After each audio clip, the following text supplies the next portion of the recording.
Hello, my dear sleepy listener. Welcome to Sleepy Crown, where history's quiet tales gently carry you into dreamland. Tonight, we embark on a peaceful journey through one of history's most fascinating what-if stories, the life of Prince Frederick, the heir who never became king, but changed the course of British history forever. Frederick was the eldest son of George II, destined for the throne. Yet he died at just 44 years old, leaving behind a legacy of rebellion, culture, and family conflict that would echo through generations. His story is one of lost potential, bitter family feuds, and the tragic irony that his early death led to his son, George III, becoming the king who lost America. Before you drift away into peaceful slumber, I'd love to hear from you. Even if you're usually a quiet listener, please share in the comments what period of British history fascinates you most. Your gentle thoughts always warm my heart. And don't forget to give this video a soft like and subscribe to keep these soothing historical tales coming your way. So cozy up, close your eyes, and let these gentle whispers from the 18th century England lull you into restful sleep. If you're new here, welcome to the Sleepy Crown family. Frederick, later known as Frederick, Prince of Wales, entered the world on a cold winter morning, January 31st, 1707, in the palatial chambers of Herrenhausen Palace in Hanover. The bells that rang across the Germanic city that day carried news of a birth that would ripple through British history in ways no one could have imagined. This tiny infant, wrapped in the finest silks and baptized with all the ceremony befitting a future king, was destined to become one of history's most tragic figures, a prince who would never wear the crown, yet whose absence from the throne would change the fate of nations. Born as Duke Friedrich Ludwig of Brunswick-Lüneburg, Frederick was the precious first son of Princess Caroline of Ansbach and Prince George, heir to the electorate of Hanover. His arrival brought joy to the Hanoverian court, for here was the continuation of a dynasty that had recently found itself on the cusp of something extraordinary. Through the complex web of European royal succession, this German princely family was about to inherit the throne of Great Britain, and Frederick would be its future. The circumstances of Frederick's birth were intricately tied to the Act of Settlement of 1701, a piece of legislation that would define his entire existence. This act, passed by the English Parliament in response to the childless state of Queen Anne, had established that the British throne must pass only to Protestant heirs. It was a revolutionary decision that bypassed dozens of closer Catholic relatives in favor of the Protestant House of Hanover. Frederick's great-grandmother, Sophia of Hanover, had been named heir presumptive, making Frederick fourth in line to the British throne from the moment he drew his first breath. The early years of Frederick's life unfolded against the backdrop of momentous political change. In the nurseries of Herrenhausen Palace, as he learned to walk and speak his first words in German, the very foundations of his future were shifting across the North Sea. Queen Anne's health was failing, and with each passing month, the likelihood grew that the House of Hanover would soon be called to rule a kingdom they had never seen. Frederick's childhood was spent in the formal elegance of the Hanoverian court, where protocol and ceremony marked every hour of every day. His earliest memories would have been of grand staterooms echoing with the conversations of diplomats and courtiers, of elaborate dinners where he sat in his small chair beside his parents, learning the intricate dance of royal etiquette. He was a bright child, quick to learn, with a particular aptitude for music that would later become one of his greatest passions. His father, Prince George, was a man of strong opinions and volatile temperament, characteristics that Frederick would inherit in full measure. George was known for his fierce rages, during which he would kick his wig and coat about the room in fury, behavior that scandalized the more restrained courtiers. Yet he was also a man of genuine intelligence and deep political convictions, traits that Frederick would absorb through countless conversations overheard in the corridors of power. Princess Caroline, Frederick's mother, was considered one of the most intellectually gifted women of her generation. Fluent in multiple languages, well-versed in philosophy and politics, she served as an important advisor to her husband and would later become a formidable queen. In these early years, she doted on Frederick, her firstborn, teaching him to read and introducing him to the world of books and learning that would shape his later cultural interests. The palace at Herrenhausen was a world unto itself, with its magnificent Baroque gardens, elaborate water features, and rooms filled with the finest art that German craftsmanship could produce. Frederick's days were structured around lessons with private tutors, formal meals with his growing family, and carefully supervised play in the palace gardens. He learned to ride horses in the royal stables, to dance in the ornate ballrooms, and to conduct himself with the dignity expected of a future king. Music filled Frederick's early world in ways that would prove prophetic. The Hanoverian court was renowned for its musical patronage, and young Frederick showed an early fascination with the cello, an instrument he would master and cherish throughout his life. He would sit for hours in the music rooms, listening to court musicians practice, his small fingers already attempting to replicate the fingering he observed on the wooden instruments. But the most significant event of Frederick's early childhood was also the most traumatic. In June of 1714, when Frederick was just 7 years old, his great-grandmother Sophia died suddenly at the age of 83, just weeks before Queen Anne herself passed away. This double loss catapulted Frederick's grandfather, Georg Ludwig, onto the British throne as George I, making Frederick's father the new Prince of Wales and heir apparent. The family's elevation to the British throne should have been a moment of triumph, but it came with a devastating price for young Frederick. The decision was made that while his parents and siblings would travel to London to take up their new roles in British society, Frederick would remain behind in Hanover. The reasoning was political rather than personal. He would serve as a symbol of the family's continuing commitment to their German territories, a living representative of Hanoverian authority in their ancestral homeland. For a 7-year-old child, this separation was incomprehensible. Frederick watched as trunks were packed, as tearful farewells were exchanged, as his parents prepared to leave for a kingdom across the sea that he could barely imagine. The little boy, who had never spent a night apart from his mother, suddenly found himself facing years of separation from everyone he loved most in the world. Frederick was placed in the care of his great-uncle, Ernest Augustus, the Prince Bishop of Osnabrück, a learned and kindly man who did his best to provide a loving environment for the displaced prince. Yet no amount of care could compensate for the fundamental loneliness that now defined Frederick's existence. He was the only child in a court of adults, the sole representative of a royal line that had moved on to greater glories without him. The psychological impact of this abandonment cannot be overstated. Frederick was forced to mature beyond his years, taking on ceremonial duties that should have belonged to his grandfather or father.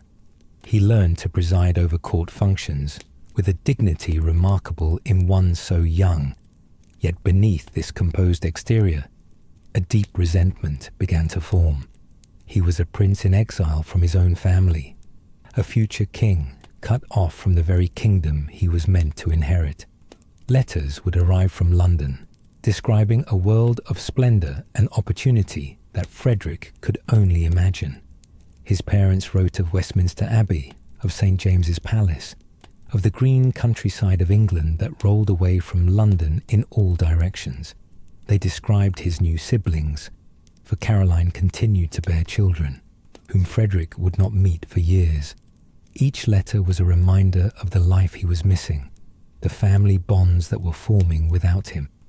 The isolation of these years shaped Frederick's character in profound ways. He developed a fierce independence, a determination to rely on his own judgment rather than the advice of others. He learned to find comfort in solitary pursuits, his music, his reading, his long walks in the gardens of Osnabrück. Yet he also developed a deep hunger for approval and affection that would drive many of his later decisions.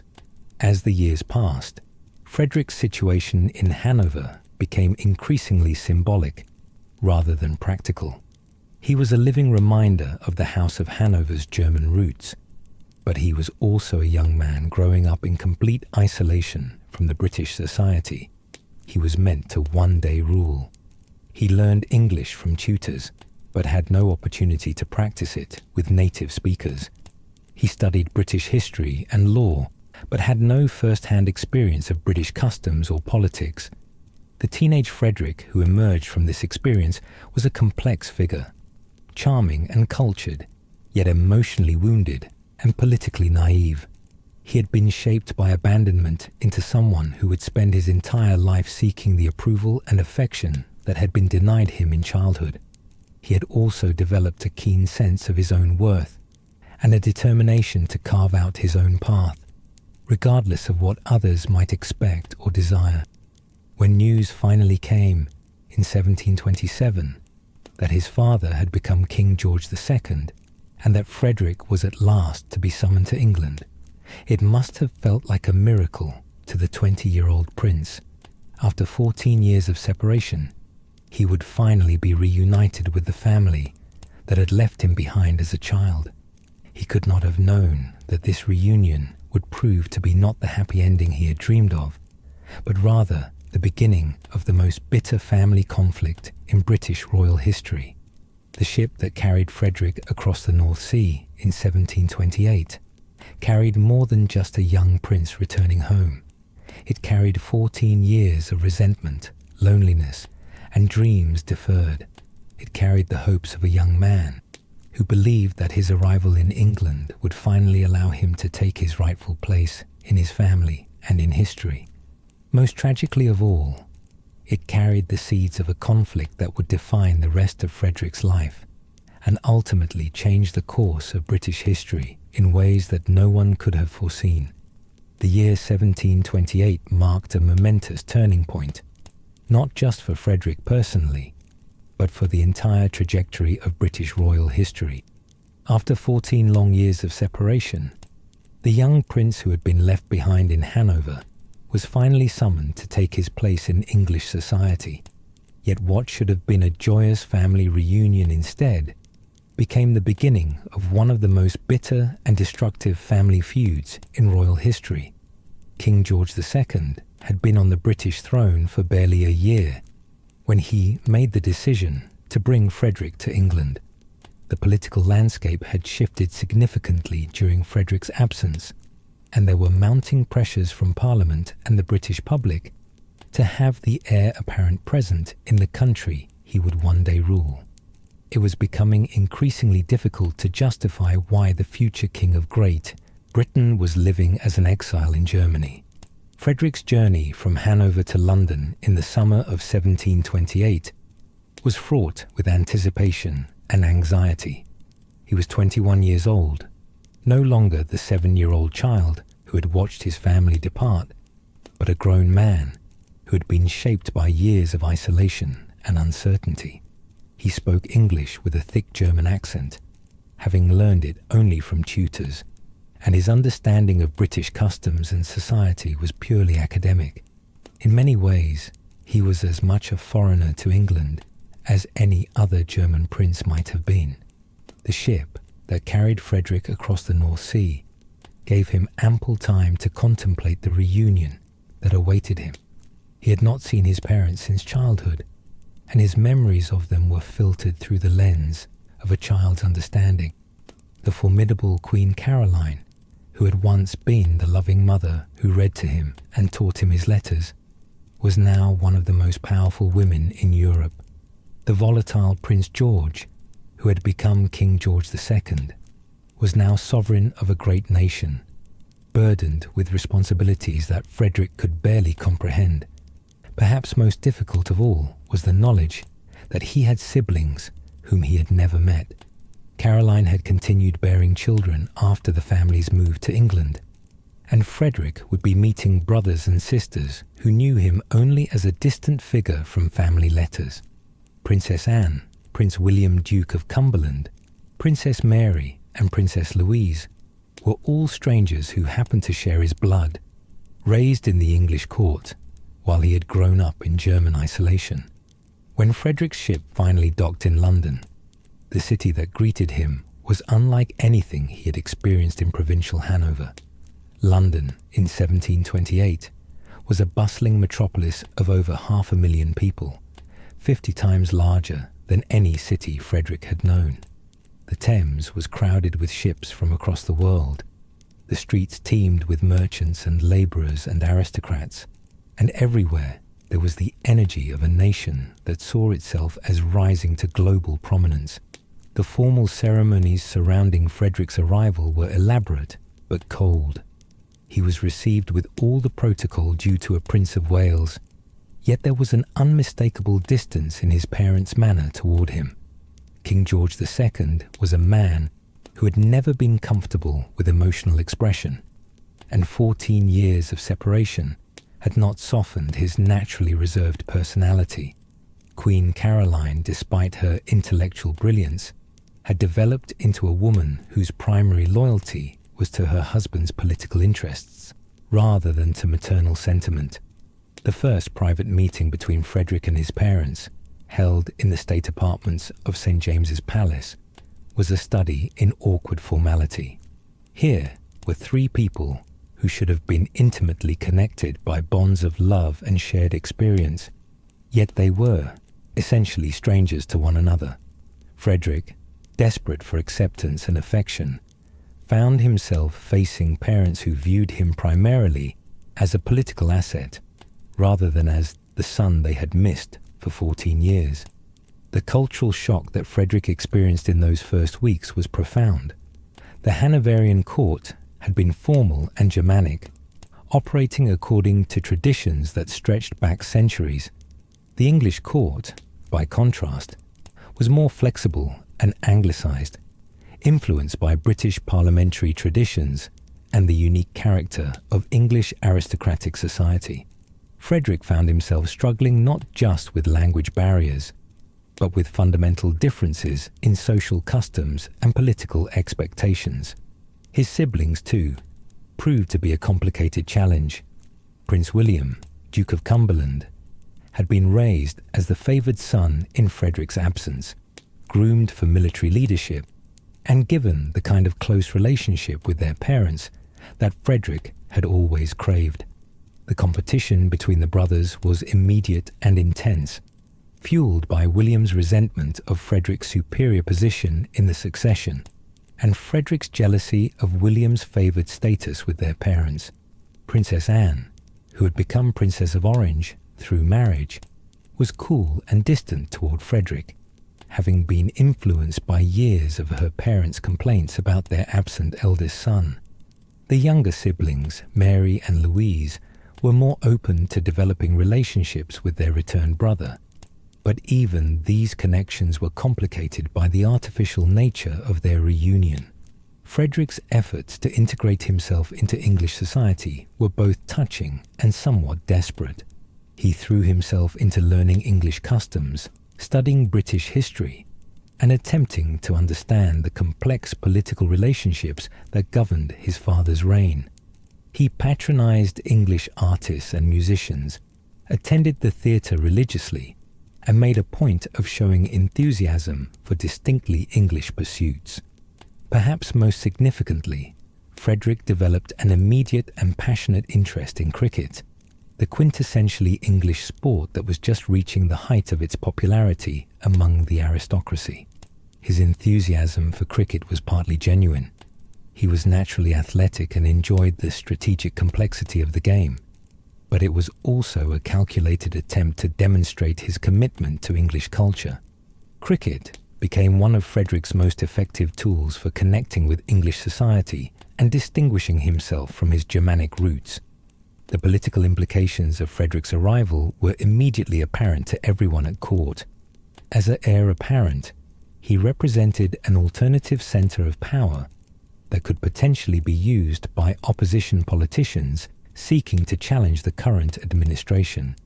Sir Robert Walpole, the dominant political figure of the era, watched Frederick's integration into English society with considerable wariness, understanding that a disaffected Prince of Wales could become a serious threat to political stability. Frederick's own political instincts were still undeveloped, but his natural intelligence and his years of observing court politics from the outside had given him a shrewd understanding of power dynamics. He quickly realized that his position as heir apparent gave him unique leverage, and he began to explore how that leverage might be used to advance his own interests and perhaps gain the approval and attention that he had always craved. The creation of Frederick as Prince of Wales in January of 1729 was both a triumph and a source of new tensions.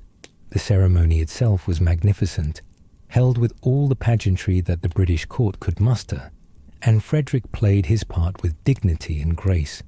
Yet even this moment of achievement was shadowed by the obvious reluctance with which his parents granted him the title and the formal distance that characterized their interactions.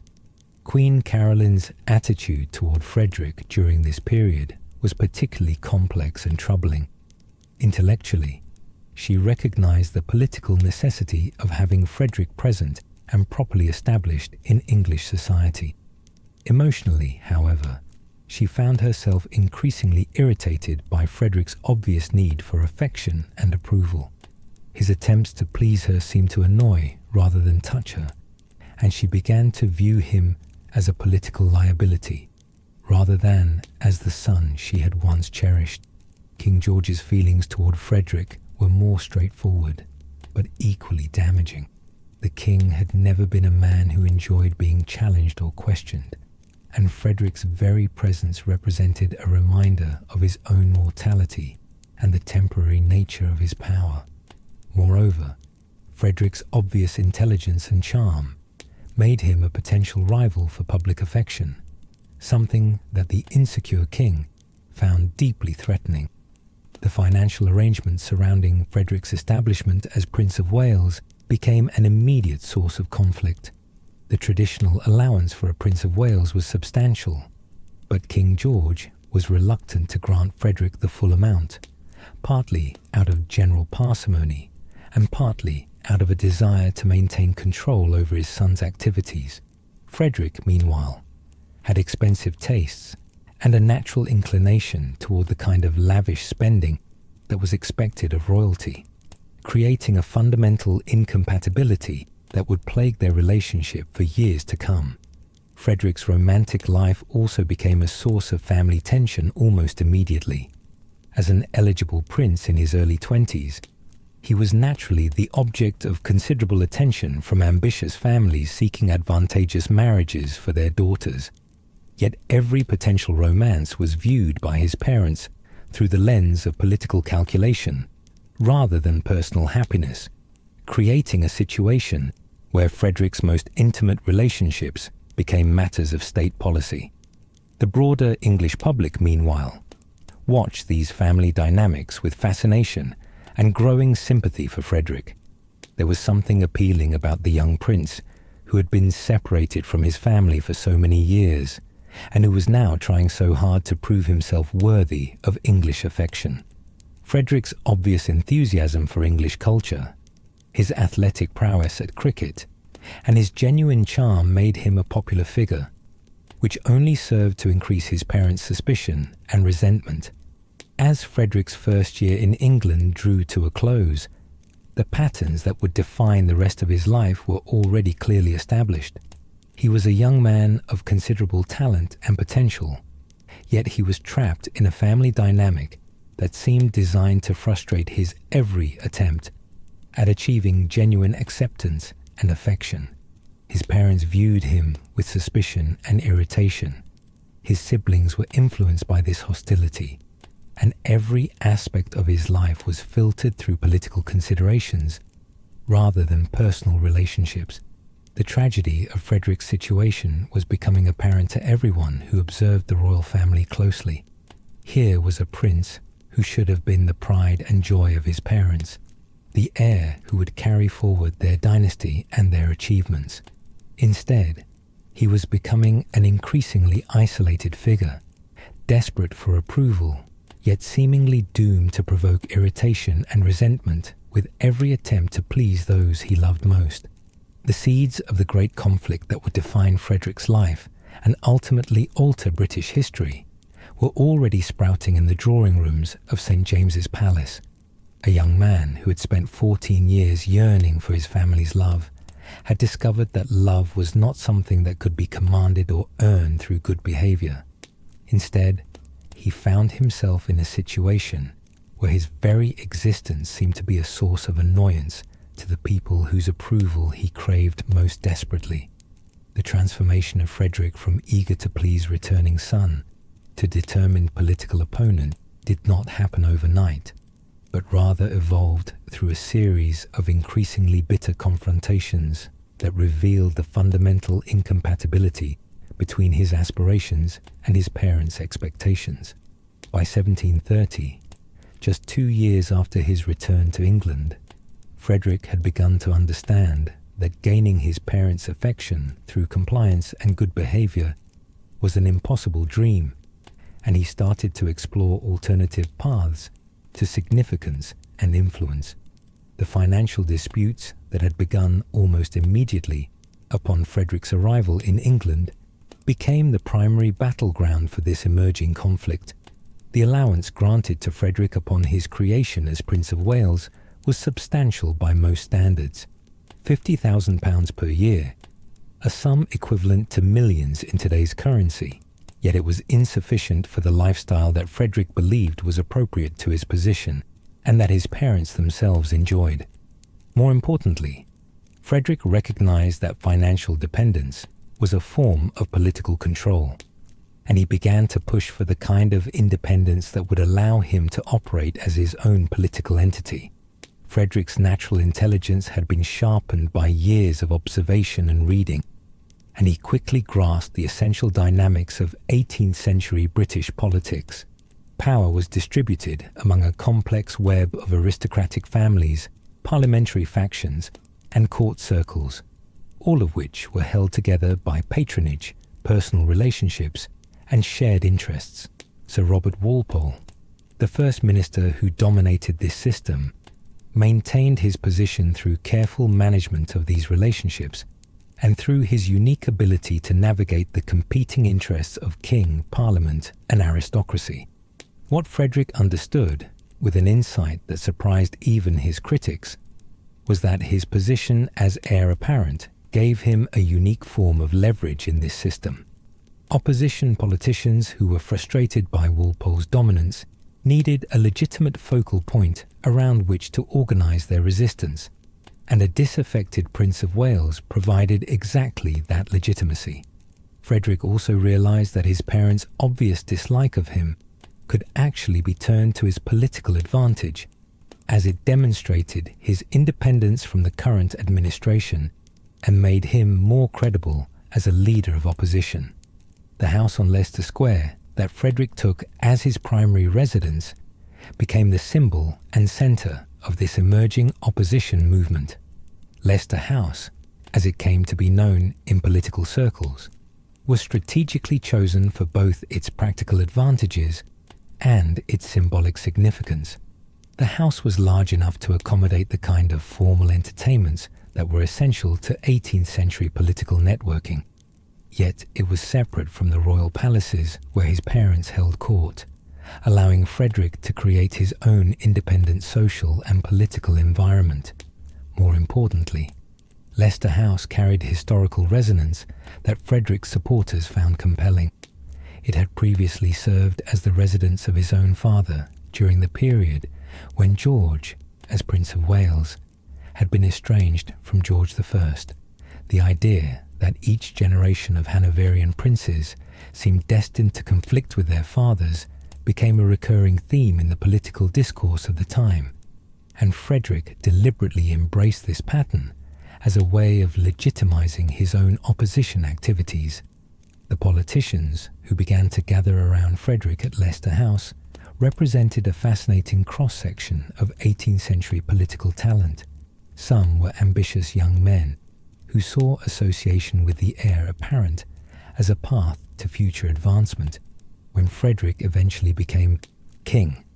Others were experienced politicians who had fallen out of favor with Walpole and were looking for a way to return to power. Still others were motivated by genuine philosophical differences with the current administration's policies and saw Frederick as a vehicle for implementing alternative approaches to governance. Among the most significant of Frederick's early political allies was George "Bub" Dodington, a wealthy and experienced politician who became Frederick's primary financial backer and political advisor. Dodington's support was crucial because it provided Frederick with the financial resources necessary to maintain his political activities independent of his parents' control. Their relationship was mutually beneficial. Dodington gained access to the future king, while Frederick gained the resources and expertise necessary to operate as an effective political force. The emergence of Frederick's opposition activities coincided with growing public dissatisfaction with Walpole's administration. The Prime Minister's long tenure in office had bred complacency and corruption, and there were increasing complaints about his management of foreign policy, domestic finances, and parliamentary relationships. Frederick's criticism of these policies gained credibility, not just because of his royal status, but because many of his arguments were substantively sound and reflected genuine public concerns. Frederick's approach to opposition politics was notably sophisticated for someone with limited practical experience. Rather than simply criticizing Walpole's policies, he and his advisors developed alternative proposals that demonstrated serious thought about governance and public policy. They advocated for parliamentary reform, more aggressive foreign policy, support for British commercial interests, and greater attention to the concerns of the emerging merchant classes.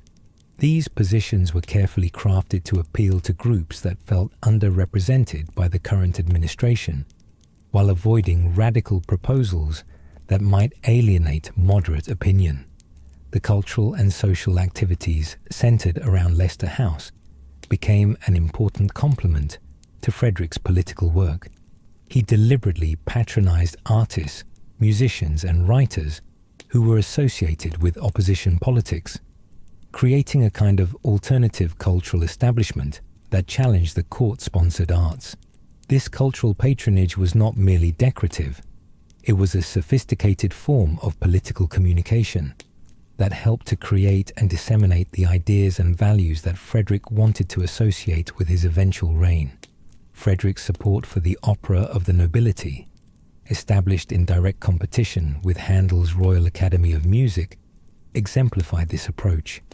The opera company was nominally about providing alternative musical entertainment, but everyone understood that it was really about challenging his parents' cultural authority and demonstrating Frederick's ability to sustain independent institutions. The fact that the opera of the nobility eventually failed financially was less important than the symbolic statement it made about Frederick's independence and his commitment to providing alternatives to the existing order. The parliamentary elections of 1734 provided the first major test of Frederick's political organization and influence. Working through his network of supporters and allies, Frederick actively campaigned for opposition candidates in constituencies where he had influence or where local issues made voters receptive to anti-administration arguments. The results were mixed but encouraging for Frederick's supporters. While Walpole maintained his overall parliamentary majority, the opposition gained significant seats and demonstrated that organized resistance to the administration could be effective. More importantly for Frederick personally, the election campaign demonstrated his ability to operate as an independent political force. His speeches, his his public appearances, and his support for specific candidates all showed a level of political sophistication that surprised his critics and impressed his supporters. For the first time since his return to England, Frederick had found an arena where his talents could be fully employed, and where he could achieve the kind of significance and influence that had been denied him in his family relationships. The success of Frederick's political activities inevitably increased tensions with his parents. King George and Queen Caroline watched with growing alarm as their eldest son built an independent power base that could potentially be used against their own interests. They began to see Frederick not just as a personal disappointment, but as a genuine political threat that needed to be contained and controlled. Their attempts at control, however, only served to drive Frederick further into opposition and to convince him that compromise with his parents was impossible. Queen Caroline's attitude toward Frederick during this period became particularly venomous. Her earlier irritation with his attempts to please had evolved into active hatred, fueled by her recognition that Frederick's political activities were undermining her own influence and threatening the stability of the administration she supported. She began to speak of Frederick in terms that shocked even the jaded courtiers who were accustomed to royal family drama, describing him as a monster and expressing open wishes that he would disappear from their lives entirely. The financial pressures on Frederick continued to mount, as his political activities required increasing expenditure on entertainment, travel, and the support of his growing household.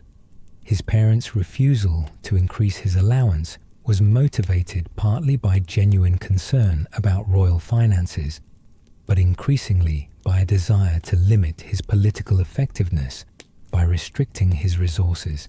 Frederick responded by borrowing money from supporters like Dodington and by accepting financial assistance from opposition politicians, creating obligations and relationships that further committed him to anti-administration politics. By 1735, Frederick's evolution from returned son to opposition leader was essentially complete. He had established himself as the most significant alternative to Walpole's administration, had built a political organization that could compete effectively in parliamentary elections, and had demonstrated his ability to sustain independent political and cultural institutions. Most importantly, he had found a role that utilized his considerable talents and that provided him with a sense of purpose and significance that had been denied him in his family relationships. The irony of Frederick's situation was not lost on contemporary observers. Here was a prince who should have been preparing to inherit his father's throne and to continue his father's policies, instead dedicating himself to undermining those policies and building alternative approaches to governance. The constitutional implications were profound, as Frederick's activities raised fundamental questions about the relationship between monarchy and opposition, about the rights and responsibilities of heirs apparent, and about the stability of political systems that allowed such conflicts to develop.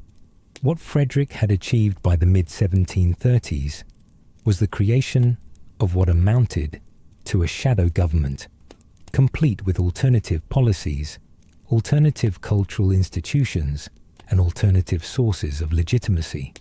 He had proven that a determined and intelligent heir apparent could operate as an independent political force, even in the face of active opposition from the reigning monarch. In doing so, he had changed the nature of British politics and had established precedents that would influence the relationship between monarchy and opposition for generations to come. The personal cost of these achievements, however, was enormous. Frederick had gained political significance and public influence, but he had lost any hope of reconciliation with his parents or of the kind of family affection that he had always craved. His political success had been built on the foundation of family failure, and the bitterness that characterized his relationships with his parents was becoming the defining feature of his public life. He had become a rebel heir, but rebellion had cost him the very thing he had most wanted to achieve, his family's love and acceptance. The toxic atmosphere that pervaded the royal family by the mid-1730s had transformed St. James's Palace from a seat of majesty into a battlefield where personal hatred masqueraded as political principle. The depth of animosity between Frederick and his parents had reached levels that shocked even the most cynical observers of court life, creating a domestic drama that played out on the public stage and influenced the very nature of British governance. King George II, despite his position as one of the most powerful monarchs in Europe, was at heart a deeply insecure man whose volatile temperament had been shaped by his own difficult relationship with his father. George I had been a cold and distant parent, more interested in his German territories than in family relationships, and George II had grown up craving approval that never came. This psychological inheritance made it impossible for him to break the cycle of family dysfunction, and he found himself repeating with Frederick the same patterns of rejection and hostility that had marked his own childhood. The king's personality was characterized by sudden rages that terrified courtiers and family members alike. When crossed or contradicted, George would explode into fits of fury that were both childish and frightening. He would kick his wig across the room, throw his coat on the floor, and shout in a mixture of English and German that left his listeners uncertain whether to flee or attempt to calm him.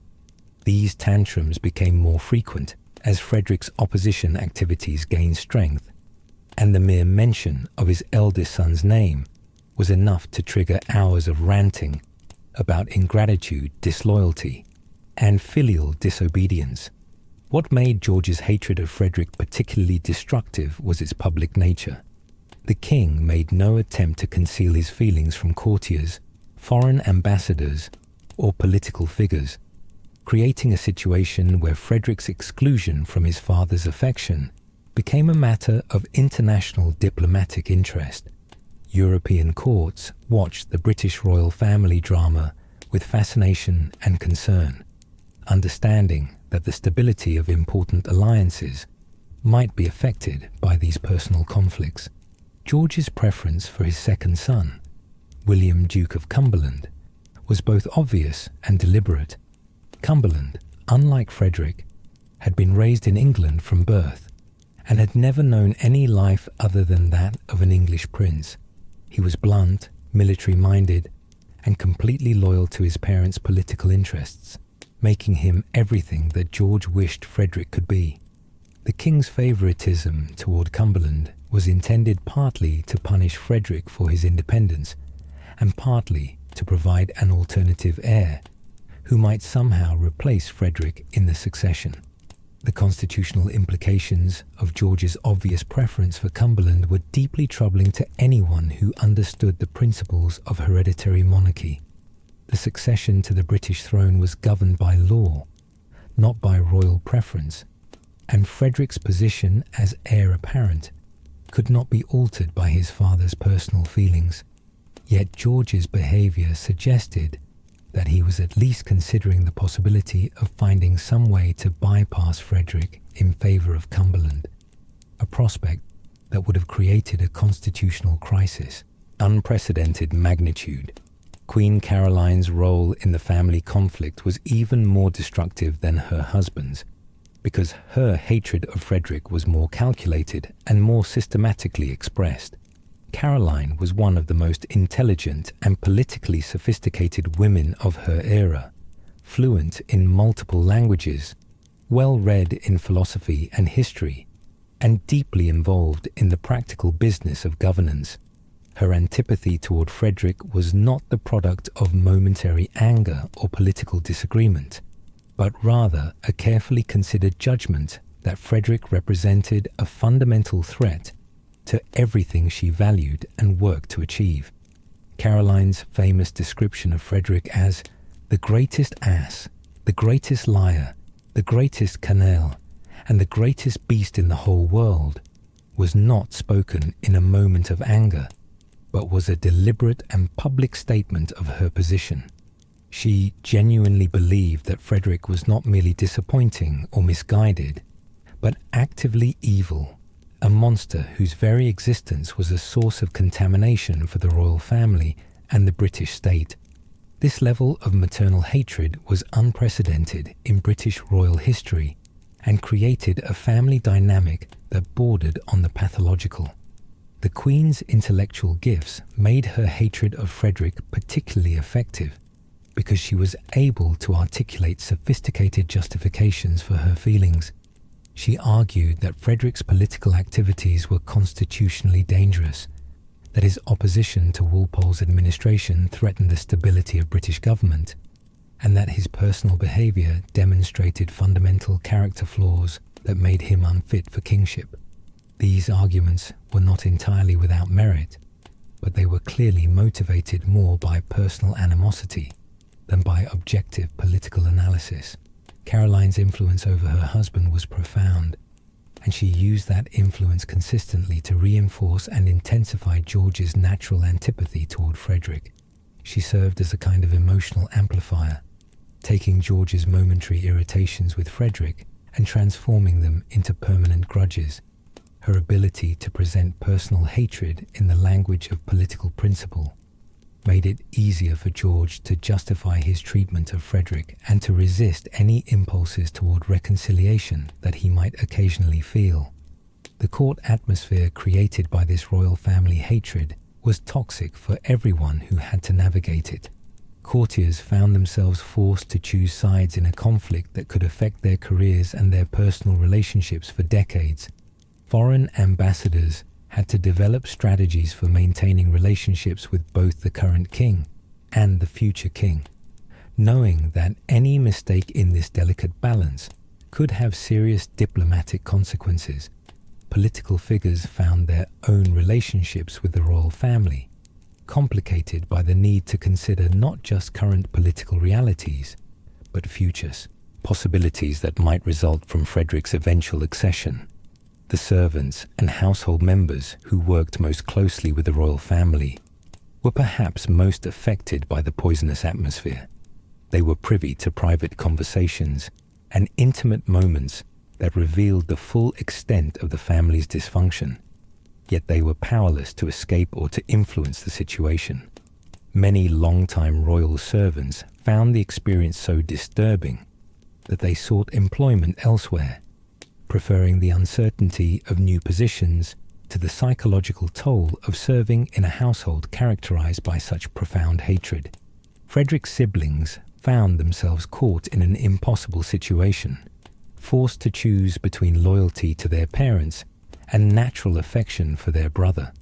Princess Anne, the eldest daughter, generally sided with her parents, influenced by years of hearing Frederick criticized and disparaged. Prince William, Duke of Cumberland, embraced his role as the favoured son, understanding that his own prospects depended partly on maintaining his parents' preference for him over Frederick. The younger sisters, Mary and Louise, maintained more neutral positions, but were careful never to show too much affection for Frederick in their parents' presence. The psychological warfare that characterized daily life in the royal household took many forms, some petty, and others profoundly cruel. Frederick would be deliberately excluded from family gatherings, left uninformed about important royal events, and ignored in public settings where his presence should have been acknowledged. When foreign dignitaries were received at court, Frederick's role would be minimized or eliminated entirely, sending clear signals about his standing in his parents' estimation. Perhaps most damaging was the way that George and Caroline discussed Frederick in front of others, treating him as though he were not present or as though his feelings were irrelevant. They would make cutting remarks about his appearance, his intelligence, his political judgment, and his personal character, creating an atmosphere of ritualized humiliation that revealed the depths of their contempt. These public displays of family hatred became a kind of entertainment for some courtiers, while others found them so uncomfortable that they avoided court functions whenever possible. The king's suggestions that Frederick might be a changeling not his real son, represented perhaps the cruelest form of psychological attack. By questioning Frederick's very identity and legitimacy, George was attacking not just Frederick's position in the family, but his fundamental sense of self. These suggestions were clearly absurd. Frederick's physical resemblance to his father was obvious to anyone who saw them together, yet they revealed the extent to which George was willing to go to express his rejection of his eldest son. Queen Caroline's death, wish for Frederick, expressed on multiple occasions and in various forms, demonstrated the complete breakdown of normal maternal instincts. Her famous declaration that she hoped the ground would open this moment and sink the monster to the lowest hole in hell was not hyperbole or momentary anger, but a genuine expression of her desire for Frederick's destruction. The fact that she could speak this way about her own child, and do so publicly, showed how completely family hatred had corrupted her natural emotions. The international implications of the royal family's dysfunction became increasingly apparent as European courts began to factor British domestic instability into their diplomatic calculations. Foreign ambassadors reported regularly to their home governments about the state of relations between George and Frederick, understanding that future British foreign policy might depend on who ultimately prevailed in this family conflict. Some European powers began to develop separate relationships with Frederick, hedging their bets in case he eventually became king, and sought revenge against those who had supported his parents. The broader British public watched these family dynamics with a mixture of fascination and concern. On one hand, there was something compelling about the spectacle of royal family drama played out on such a grand scale. The common people could relate to family conflicts, even when they involved kings and princes, and many found themselves taking sides based on their own experiences with difficult family relationships.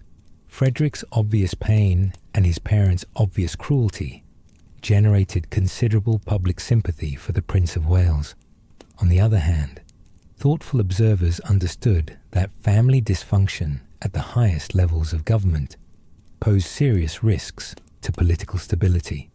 If the king and the heir apparent could not maintain civil relationships, how could the monarchy provide the kind of stable leadership that the country needed?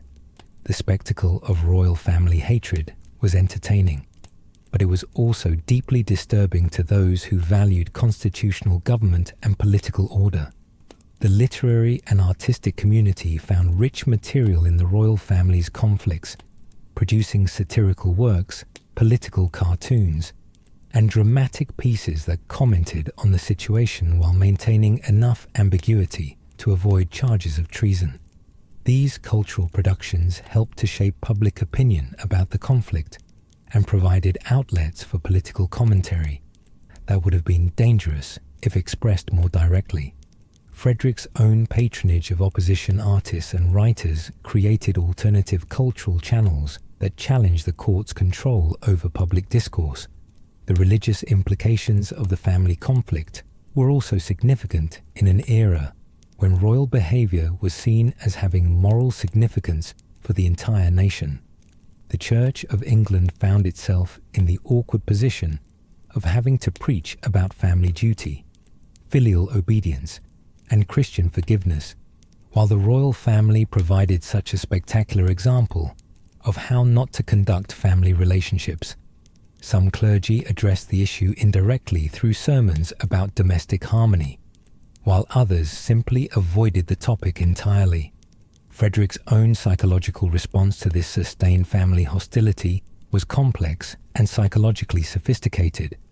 Rather than simply accepting his parents' rejection or retreating into bitterness, he developed alternative sources of validation and self-worth.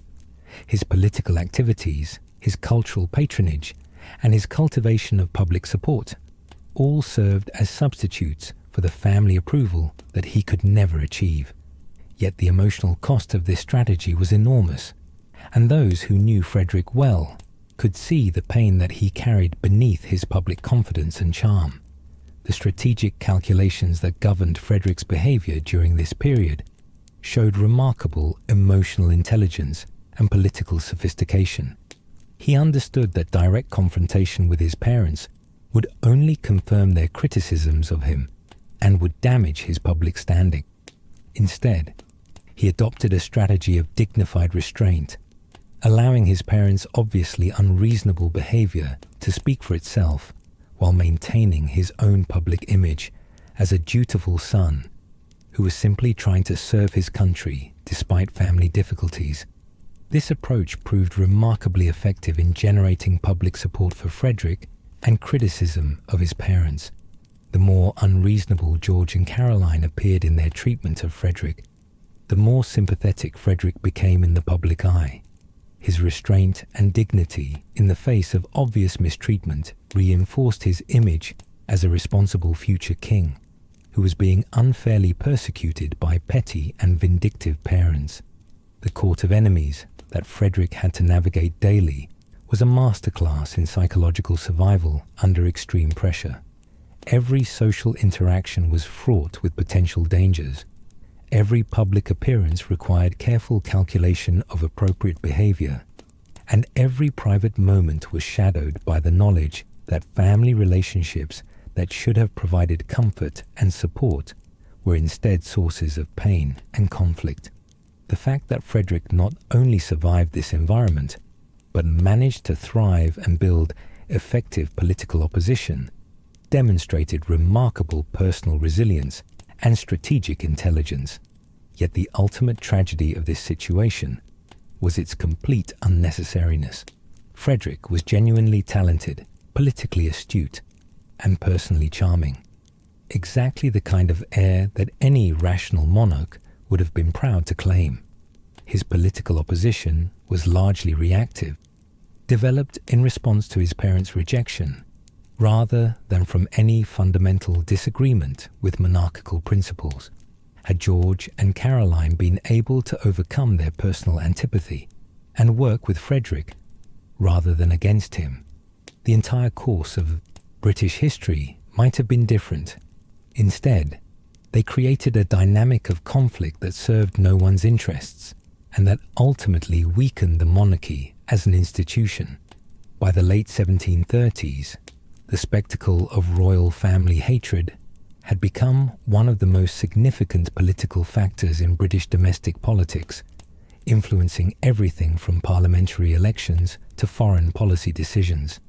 What should have been a private family matter had become a public crisis that threatened the stability of the British state and the reputation of the monarchy throughout Europe.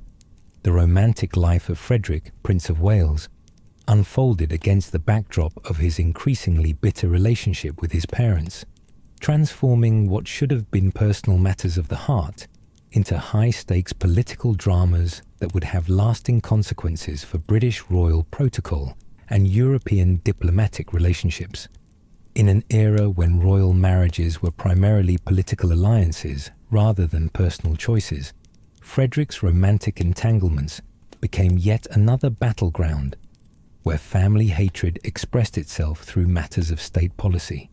Frederick's first serious romantic consideration involved Lady Diana Spencer, daughter of Charles Spencer, the 3rd Earl of Sunderland, and a direct ancestor of the future Princess Diana, who would capture the world's attention centuries later. Lady Diana Spencer was the beloved granddaughter of Sarah, Duchess of Marlborough, one of the most powerful and influential women in early 18th century England. Sarah had been Queen Anne's closest friend and confidant before their relationship deteriorated, and she possessed both immense wealth and considerable political connections that made her an attractive potential ally for any ambitious royal suitor. The Duchess of Marlborough recognized the opportunity that a marriage between her granddaughter and the Prince of Wales would represent, not just for her family status, but for her own return to the center of royal influence. She had been effectively exiled from court during Queen Anne's final years and had watched from the sidelines as the Hanoverian succession brought new players to positions of power. A royal marriage would restore her influence and provide her with direct access to the future King of England. Sarah's proposal was characteristically bold and generous. She offered a dowry of £100,000 for Lady Diana, an enormous sum that represented several times Frederick's annual allowance and would have solved his ongoing financial difficulties in a single stroke. For Frederick, who was constantly struggling with debts and dependent on his parents' grudging financial support, this offer was extraordinarily tempting, both for its immediate financial benefits and for the independence it would provide from royal purse strings. Lady Diana herself was reportedly an attractive and intelligent young woman who would have made a suitable princess and future queen. The match had romantic potential as well as political advantages, and Frederick seems to have been genuinely interested in pursuing the relationship. The prospect of marrying for both love and advantage, while simultaneously gaining financial independence and powerful political allies, appeared to offer Frederick everything he had been seeking since his return to England. However, the proposed marriage immediately encountered fierce opposition from both King George and Sir Robert Walpole, who understood that a union between Frederick and the Marlborough family would significantly strengthen the prince's political position and provide him with resources that could be used to challenge the current administration. Walpole in particular recognized that the Duchess of Marlborough's wealth and political connections, combined with Frederick's royal status, could create an opposition force that would be impossible to control or contain. King George's objections to the marriage were motivated by a complex mixture of political calculation and personal antipathy. Politically, he understood that allowing Frederick to marry into such a powerful and wealthy family would enhance his son's independence and potentially create challenges to royal authority. Personally, the king was unwilling to allow Frederick to achieve the kind of happiness and success that marriage to Lady Diana might have provided, viewing any enhancement of Frederick's position as a personal defeat in their ongoing family conflict. The rejection of the Spencer marriage proposal was handled with characteristic royal brutality, rather than allowing Frederick to make his own decision or engaging in negotiations that might have modified the terms of the union. The king simply forbade the marriage outright, using his royal prerogative to override his son's personal preferences. This exercise of absolute paternal authority demonstrated the extent to which personal relationships within the royal family were subordinated to political considerations and family power dynamics. Lady Diana Spencer's fate after the collapse of the royal marriage negotiations illustrates the casual cruelty with which aristocratic women were treated in an era when they served primarily as pawns in male political ambitions, rather than being allowed to remain unmarried until another suitable match could be arranged. She was quickly married off to John Russell, the fourth Duke of Bedford, a perfectly respectable nobleman, but one who could never provide the kind of historical significance that marriage to the Prince of Wales would have offered. The disappointment of the Spencer marriage proposal led Frederick's advisors to explore alternative romantic possibilities that might be more acceptable to the king, while still providing Frederick with the political and financial advantages he needed. These negotiations inevitably involved European royal courts, where marriageable Protestant princesses were always in high demand for exactly these kinds of strategic alliances. The most serious of these alternative negotiations involved Princess Wilhelmina of Prussia, daughter of King Frederick William I and sister of King Frederick William II, to the future Frederick the Great. A marriage between Frederick and Wilhelmina would have united the British and Prussian royal houses, creating a powerful alliance that could have significantly altered the balance of power in European politics. Both Frederick and Wilhelmina were reportedly interested in the match, despite never having met. Understanding that their personal compatibility was less important, than the political advantages that such a union would provide. The Prussian marriage negotiations became extraordinarily complex, involving not just personal considerations, but broader questions of European diplomatic strategy. King Frederick William of Prussia was interested in the alliance, but insisted on conditions that King George found unacceptable, particularly the demand that Frederick be made regent of Hanover as part of the marriage settlement. This demand touched on sensitive questions about the relationship between the British Crown and the Hanoverian territories, raising constitutional issues that neither side was prepared to resolve quickly. Frederick's personal intervention in these negotiations demonstrated both his growing political sophistication and his increasing frustration with his parents' control over his personal life. Against explicit royal orders, he sent his own envoy to the Prussian court to explore possibilities for advancing the marriage discussions. This independent diplomatic initiative represented a direct challenge to royal authority and demonstrated Frederick's determination to take control of his own destiny, regardless of the consequences. King George's discovery of Frederick's unauthorized diplomatic activities triggered one of the most serious family crises of Frederick's early years in England. The king's rage at this display of independence was so extreme that he immediately ordered Frederick to leave Hanover for England, effectively ending the Prussian marriage negotiations and demonstrating the price that Frederick would pay for any attempt to circumvent royal authority in matters of personal or political importance. The collapse of the Prussian marriage negotiations left Frederick in an increasingly difficult position. He was now in his late 20s, an age when royal princes were expected to be married and producing heirs, yet his romantic options were severely limited by his parents' hostility and their determination to prevent him from achieving the kind of independence that an advantageous marriage would provide. The European royal marriage market was limited, and every potential bride came with political complications that made negotiations extraordinarily difficult.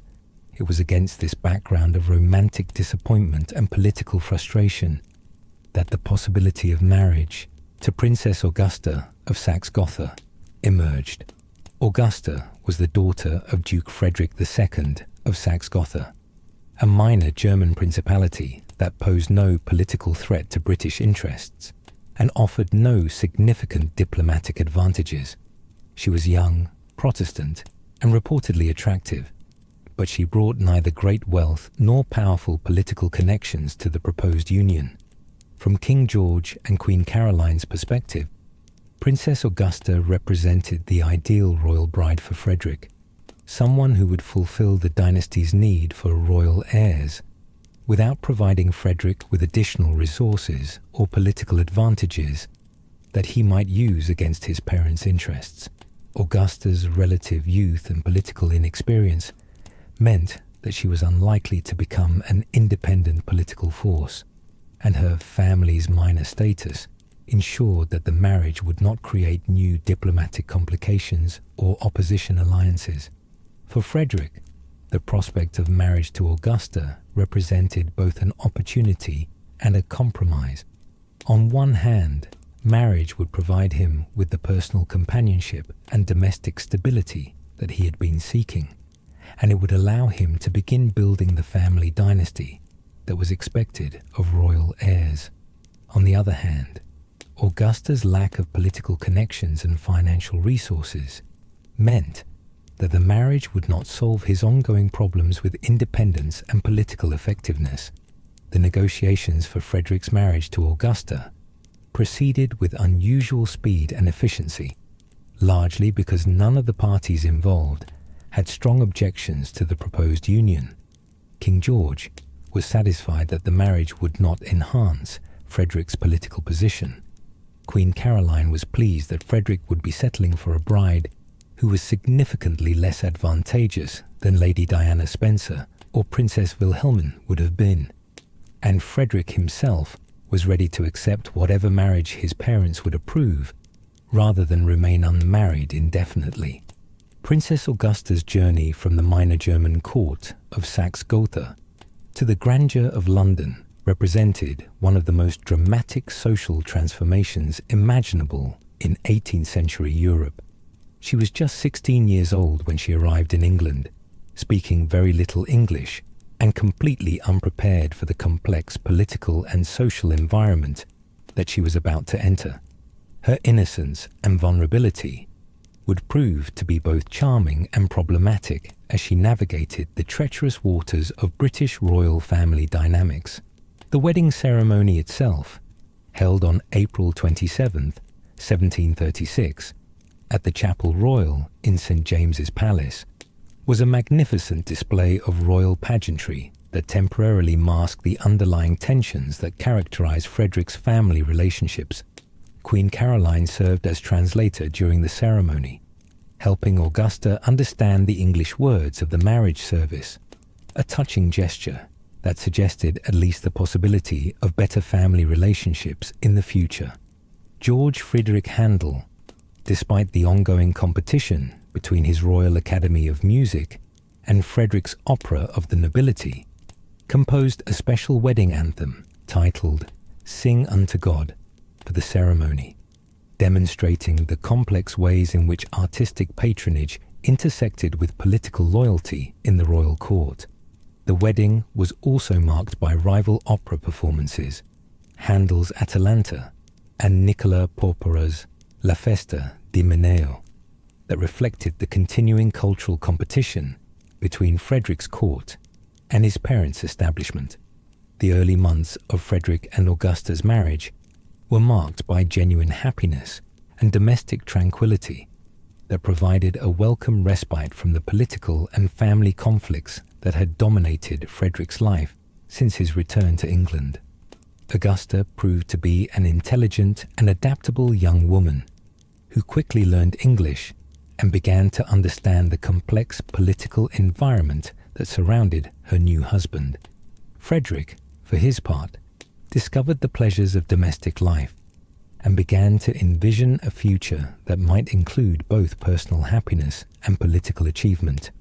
Yet even this period of relative domestic peace was shadowed by the knowledge that Frederick's marriage had not resolved any of the fundamental issues that created conflict with his parents.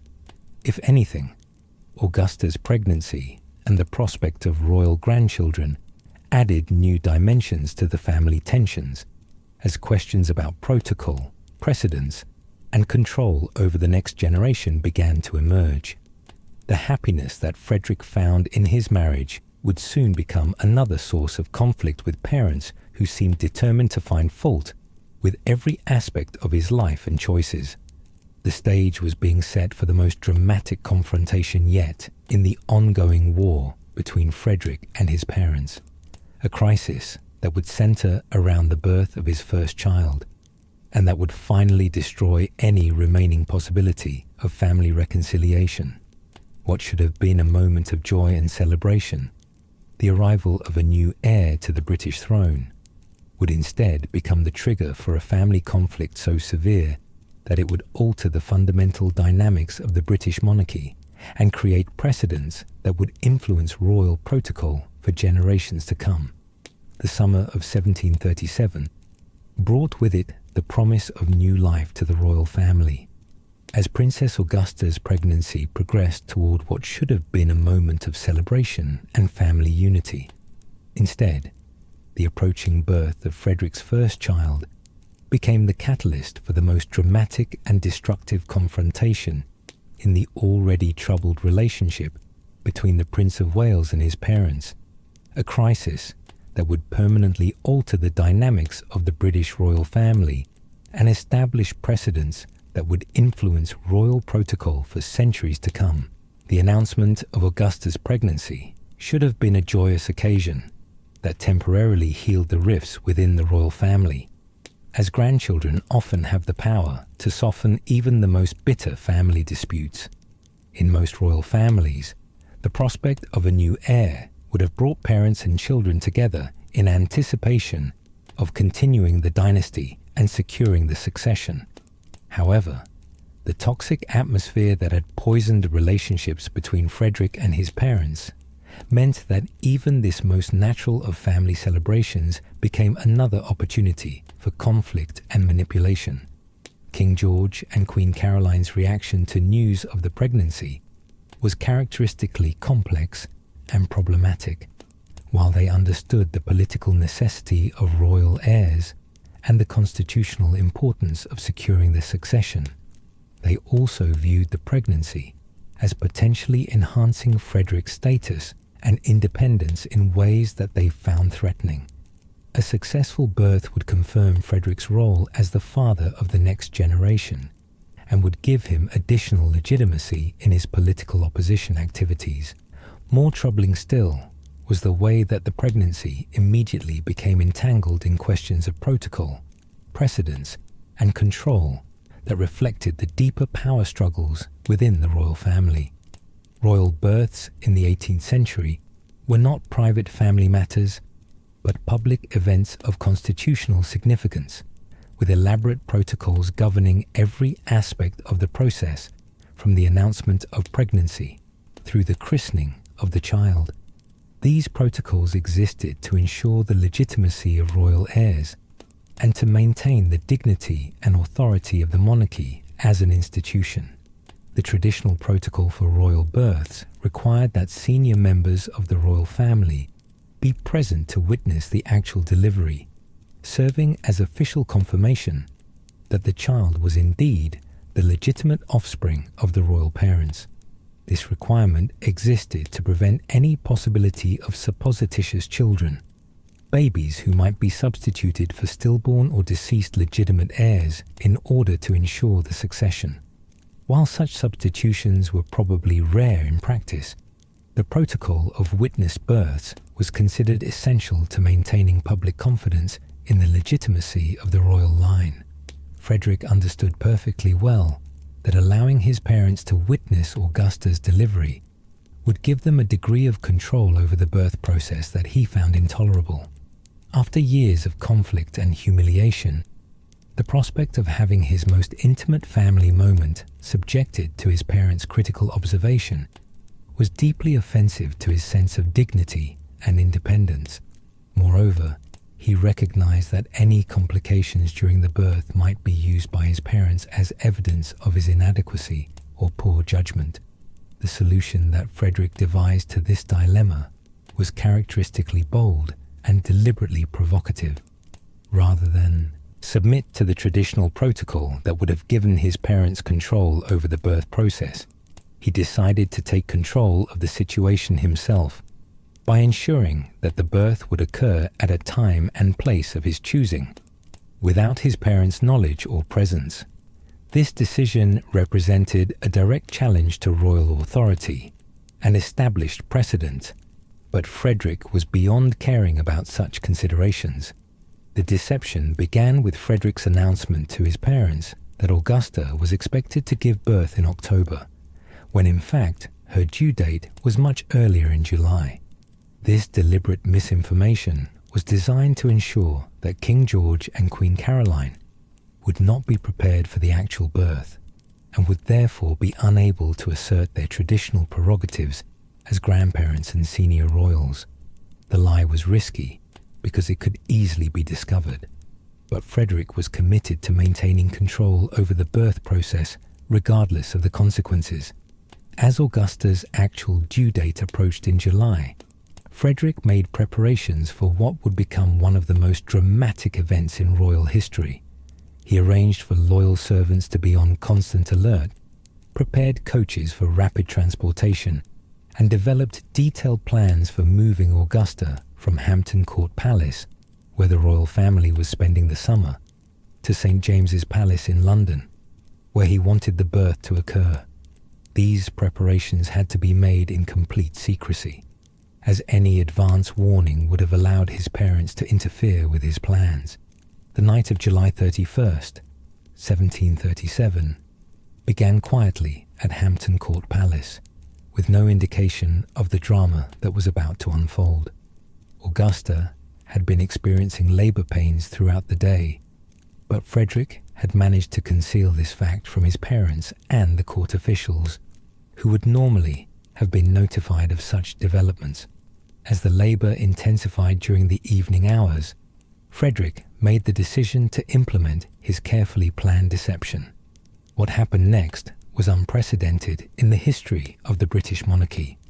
In the middle of the night, as Augusta's labour became more urgent, Frederick essentially kidnapped his own wife, bundling her into a carriage while she was in active labour and forcing her to endure a harrowing 13-mile journey from Hampton Court to St. James's Palace over rough roads that had never been designed for such emergency transportation. The journey was torturous for Augusta, who was experiencing intense labour pains while being jolted and shaken in a carriage that offered no comfort or medical support. The decision to move Augusta while she was in active labour was medically dangerous and could easily have resulted in tragedy for both mother and child.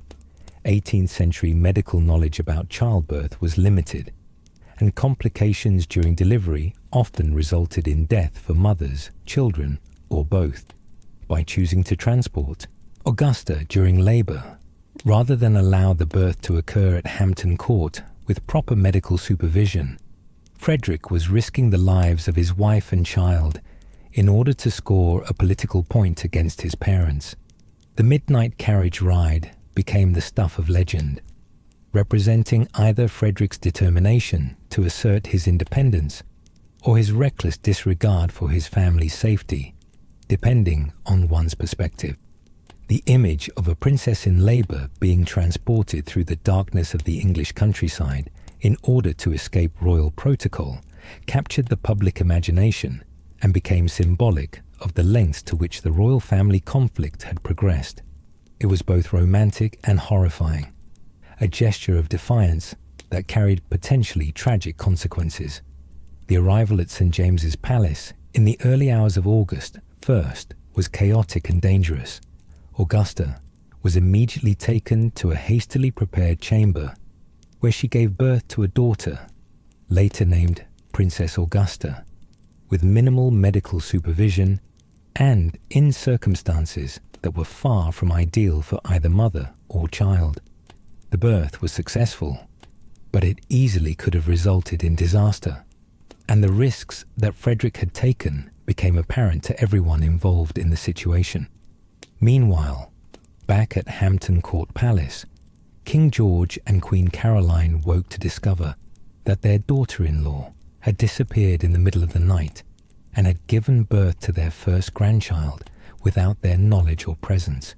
The shock and rage that this discovery produced were beyond anything that even these volatile personalities had previously experienced.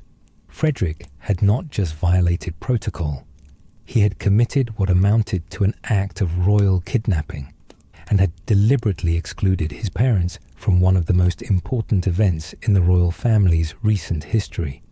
Queen Caroline's reaction was particularly intense because she understood immediately the full implications of what Frederick had done. By taking control of the birth process, he had demonstrated that he could operate independently of royal authority, even in matters of the most fundamental constitutional importance. He had also shown that he was willing to risk his wife's life and his child's life in order to assert his independence, suggesting a level of determination and recklessness that made him genuinely dangerous to his parents' authority. The king's rage was equally intense, but more focused on the personal insult that Frederick's actions represented. By excluding his parents from the birth of their first grandchild, Frederick had delivered the ultimate expression of contempt and rejection. The message was clear. Frederick considered his parents so toxic and untrustworthy that he would rather risk his family's lives than allow them to participate in this crucial family moment. The immediate aftermath of the birth crisis revealed the complete breakdown of normal family relationships within the royal household. When Queen Caroline and other family members rushed to St. James's Palace to see the newborn princess, they found Frederick and Augusta exhausted but triumphant, having successfully carried out their midnight rebellion. The The baby was healthy despite the circumstances of her birth, but the damage to family relationships was irreparable. Queen Caroline's reaction upon seeing her new granddaughter was characteristic of her complex and bitter personality. Rather than expressing joy at the child's safe arrival or concern for Augusta's health after her ordeal, she focused on the baby's small size and unremarkable appearance, describing her as a poor, ugly little she-mouse, rather than acknowledging her as a precious new member of the royal family. This cruel response reflected Caroline's inability to separate her hatred of Frederick from her feelings about his children. The constitutional implications of Frederick's midnight birth rebellion were profound and lasting. By successfully circumventing traditional royal birth protocols, he had demonstrated that established precedents could be challenged, and that royal authority was not absolute even in matters of fundamental family importance. Future royal births would have to take into account the possibility that parents might choose to exclude grandparents and other senior royals, fundamentally altering the balance of power within royal families. The political consequences were equally significant. Frederick's successful defiance of his parents in such a dramatic and public manner enhanced his credibility as a leader of political opposition and demonstrated his willingness to take extraordinary risks in pursuit of his goals. Politicians who had been hesitant to support Frederick because of concerns about his resolve or commitment now had clear evidence that he was prepared to go to any lengths necessary to assert his independence. The personal cost of the midnight birth scandal was enormous for everyone involved. Augusta, despite her successful delivery, had been subjected to unnecessary medical risks and emotional trauma that could have been avoided through normal birth procedures. The newborn Princess Augusta had been born into a family environment characterized by hatred and conflict rather than love and celebration. Frederick himself had achieved his immediate goal of excluding his parents from the birth, but at the cost of any remaining possibility of family reconciliation. Most tragically of all, what should have been a moment of joy and family unity, the arrival of a healthy grandchild to continue the royal dynasty, had instead become the trigger for the most bitter and destructive phase of the royal family conflict. The midnight birth scandal would be remembered not as the beginning of a new generation, but as the moment when the Hanoverian royal family's dysfunction reached its absolute nadir, poisoning relationships that would never recover and establishing patterns of conflict that would influence British royal family dynamics for generations to come. The banishment from court that followed was swift and decisive, representing King George's final rejection of any possibility of reconciliation with his eldest son. Frederick and Augusta were ordered to leave all royal residences immediately, effectively exiling them from the family and the court that should have been their natural home. This punishment was unprecedented in its severity and marked the complete breakdown of normal royal family relationships, creating a situation where the heir to the throne was persona non grata in his own father's court. In the aftermath of his banishment from the royal court, Frederick found himself with both the freedom and the necessity to create an entirely new kind of princely identity, one that would be defined not by traditional royal duties and court ceremonies, but by cultural patronage, artistic innovation, and social leadership that operated independently of his parents' approval or oversight. This period of exile from traditional royal life paradoxically became the most creative and culturally significant phase of Frederick's career, as he used his resources, intelligence, and newfound independence to establish himself as the leading patron of arts and culture in early 18th century England. Leicester House, Frederick's London residence, was transformed from a mere princely dwelling into what amounted to an alternative cultural capital that rivaled and often surpassed the official royal court in its sophistication, creativity, and influence. The house itself, with its elegant staterooms and spacious gardens, provided the perfect setting for the kind of elaborate entertainments and cultural events that became Frederick's signature contribution to English society. Unlike the formal and somewhat Germanic atmosphere of his parents' court, Leicester House developed a reputation for intellectual sophistication, artistic innovation, and social ease that attracted the most talented and creative individuals of the era. Frederick's approach to cultural patronage was both systematic and deeply personal, reflecting his genuine love of music, art, and literature, as well as his understanding of how cultural influence could be translated into political power. He recognized that in an era when literacy was expanding and public opinion was becoming increasingly important, the ability to shape cultural discourse through patronage of writers, artists, and musicians could be as politically significant as traditional forms of royal influence. Cultural patronage allowed him to project soft power that complemented his more direct political opposition activities. Music occupied a central place in Frederick's cultural vision, partly because of his own considerable talents as a performer, and partly because of music's unique ability to create emotional connections between performers and audiences. Frederick was an accomplished cellist who had been playing since childhood, and his musical abilities were not merely decorative accomplishments, but represented genuine artistic achievement that impressed even professional musicians.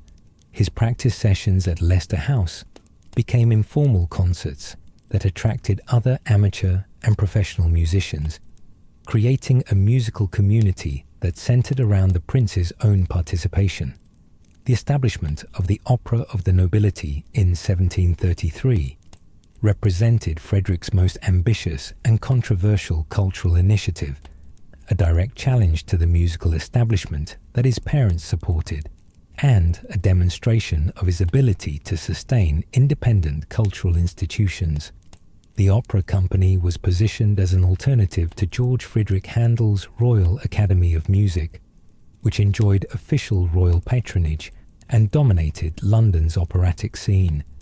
By creating a rival institution, Frederick was not just expressing his own musical preferences, but making a political statement about his independence and his ability to compete with established royal authority. The Opera of the Nobility attracted some of the finest musical talent available in Europe, including Nicola Porpora as principal composer and the famous Castrato Farinelli as the leading performer. These were artists of international reputation who could have chosen to work anywhere in Europe, yet they were willing to align themselves with Frederick's alternative cultural establishment rather than seeking positions with the officially sanctioned Royal Academy.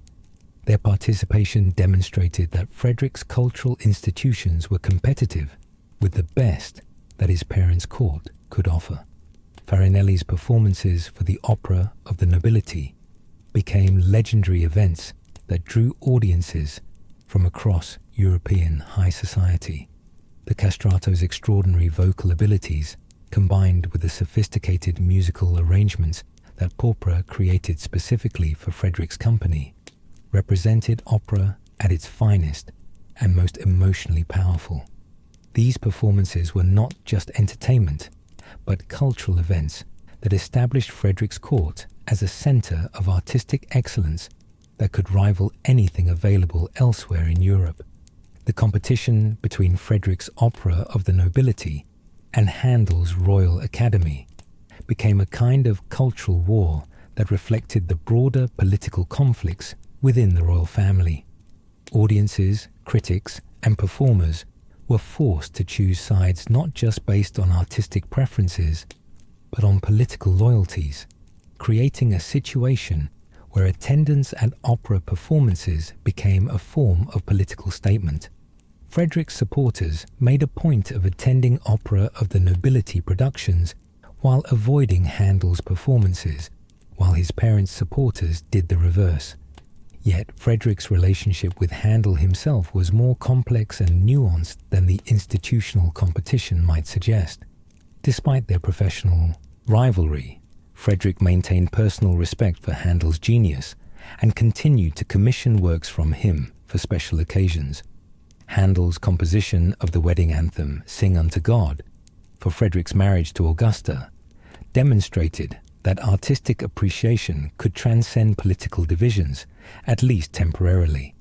This complexity in their relationship reflected Frederick's sophisticated understanding that cultural patronage was about more than simple political loyalty. The visual arts provided another avenue for Frederick's cultural leadership, and his patronage of painters, sculptors, and decorative artists helped to introduce new styles and sensibilities to English artistic culture. Frederick was particularly interested in promoting the Rococo style that was becoming popular in France, seeing it as a more sophisticated and emotionally expressive alternative to the heavier Germanic styles that characterized his parents' court. His support for immigrant artists brought new techniques and perspectives to English art, and helped to establish London as a major European cultural centre. Philippe Mercier's portraits of Frederick and his sisters, particularly the famous music party scene that shows Frederick playing cello while his sisters sing and play other instruments, captured both the reality of musical life at Leicester House and the image that Frederick wanted to project of himself as a cultured and artistic prince. These paintings were not just documentary records, but sophisticated pieces of political propaganda that presented Frederick as the kind of Renaissance prince that educated Europeans admired, someone who combined political leadership with personal artistic achievement. The decorative arts flourished under Frederick's patronage in ways that had lasting influence on English taste and craftsmanship. His preference for French Huguenot craftsmen brought new techniques and styles to English furniture, silver, and luxury goods, while his support for immigrant artisans helped to establish London as a centre for high-quality decorative arts that could compete with Paris and other European capitals. Frederick's own residences became showcases for these new styles, demonstrating how artistic patronage could be used to project images of sophistication and cultural leadership. Cricket, while perhaps not traditionally considered a cultural activity, became under Frederick's patronage a sport that embodied distinctly English values and social structures. Frederick's enthusiasm for cricket was both genuine and calculated. He truly enjoyed the strategic complexity and physical demands of the game, but he also understood that cricket patronage was a uniquely effective way of demonstrating his commitment to English rather than Germanic culture. His support for cricket matches, his formation of his own teams, and his introduction of the first trophy in cricket history all helped to establish the sport as a central element of English culture. Identity. The cricket matches that Frederick sponsored at venues like Kennington Common and Molesey-Hurst became major social events that attracted not just sports enthusiasts, but political figures, cultural celebrities, and curious members of the general public. These events provided Frederick with opportunities to interact with English society in informal settings that were impossible within the rigid protocols of traditional court life. His willingness to participate actively in matches, rather than simply observing from a distance, demonstrated a kind of democratic accessibility that contrasted favorably with his parents' more formal and distant approach to public engagement. Frederick's patronage of literature and journalism provided perhaps his most direct means of influencing public opinion and political discourse. His support for opposition publications like Old England or the Constitutional Journal gave him access to emerging forms of mass communication that could reach audiences far beyond the traditional circles of court and parliament. These publications served as vehicles for articulating alternative political visions and for criticizing current government policies in ways that would have been impossible through more traditional channels. The historical works that Frederick commissioned, including William Guthrie's A General History of England and James Ralph's The History of England, during the reigns of King William, Queen Anne, and King George I, were not merely academic exercises, but sophisticated pieces of political propaganda that presented alternative interpretations of recent British history. These works emphasized themes of constitutional government, parliamentary independence, and resistance to arbitrary royal authority that supported Frederick's own political positions, while appearing to be objective historical scholarship. Perhaps Frederick's most enduring cultural legacy was his role in the creation of Rule Britannia, one of the most recognizable and emotionally powerful patriotic songs in British history. The song emerged from the masque Alfred, which was first performed at Frederick's country residence of Cliveden on August 1st, 1740, exactly 3 years after the midnight birth scandal that had resulted in his banishment from court. The timing was not coincidental. Frederick was using cultural celebration to mark his independence and to demonstrate his ability to create alternatives to his parents' cultural establishment. Thomas Arne, the composer of Rule Britannia, was one of Frederick's favorite artists and represented exactly the kind of talented English musician that Frederick wanted to support and promote. Arne's music combined technical sophistication with emotional accessibility, creating works that could appeal to both educated audiences and popular taste. His collaboration with James Thomson, the Scottish poet who wrote the lyrics for Rule Britannia, demonstrated Frederick's to bring together artists from different backgrounds and disciplines to create works of lasting cultural significance. The masque Alfred itself was a sophisticated piece of cultural politics that linked Frederick with both Saxon hero King Alfred the Great and contemporary issues of British naval power and national identity.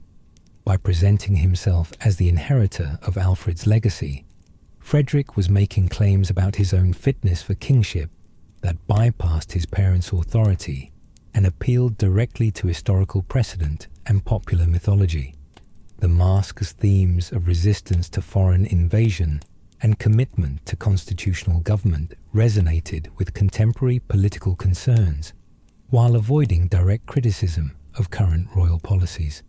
The performance of Alfred at Cliveden was a masterpiece of cultural event planning that demonstrated Frederick's understanding of how artistic presentations could be used to create lasting political impressions.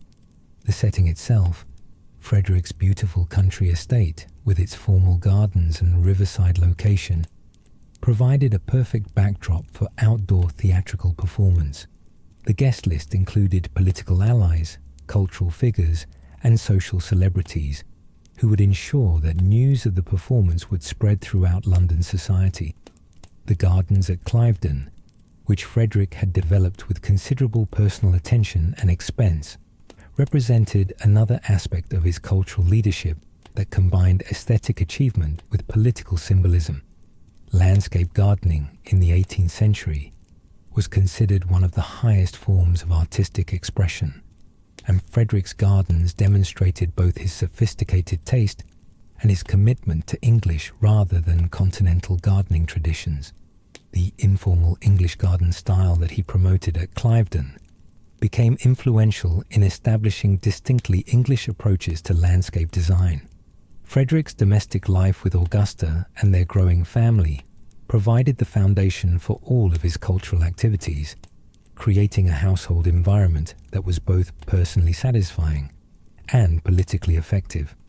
Augusta proved to be an intelligent and supportive partner who shared Frederick's cultural interests and helped to create the kind of sophisticated domestic atmosphere that attracted artists, musicians, and writers to Leicester House and Cliveden. Their marriage became a model of enlightened royal domesticity that contrasted favorably with the bitter conflicts that characterized Frederick's parents' relationship. The birth and early childhood of Frederick's children provided him with additional opportunities to demonstrate alternative approaches to royal parenting and education. Unlike the formal and emotionally distant relationships that had characterized his own upbringing, Frederick was determined to be an actively involved and affectionate father who would provide his children with the kind of emotional security that he had never experienced. His approach to child rearing became another way of criticizing his parents' methods while establishing his own credibility as a potential king. Frederick's children grew up in an environment where cultural achievement was valued and encouraged, where music, art, and literature were integral parts of daily life, rather than merely decorative accomplishments. Prince George, the future George III, learned to appreciate music and art through his father's example and patronage, developing tastes and interests that would later influence his own approach to royal cultural leadership. The cultural education that Frederick provided for his children represented an investment in the future cultural development of the British monarchy. The international dimensions of Frederick's cultural patronage were also significant, as his court became a destination for artists, musicians, and writers from across Europe who were seeking patronage and career advancement. The cosmopolitan atmosphere at Leicester House attracted talent from France, Germany, Italy, and other European cultural centres, creating a kind of international artistic community that enhanced London's reputation as a major cultural capital. This international dimension of Frederick's patronage helped to establish England as a serious competitor to Paris and Vienna in the competition for European cultural leadership. Frederick's approach to cultural patronage was remarkably modern in its understanding of how art and politics intersected and how cultural influence could be used to build political coalitions.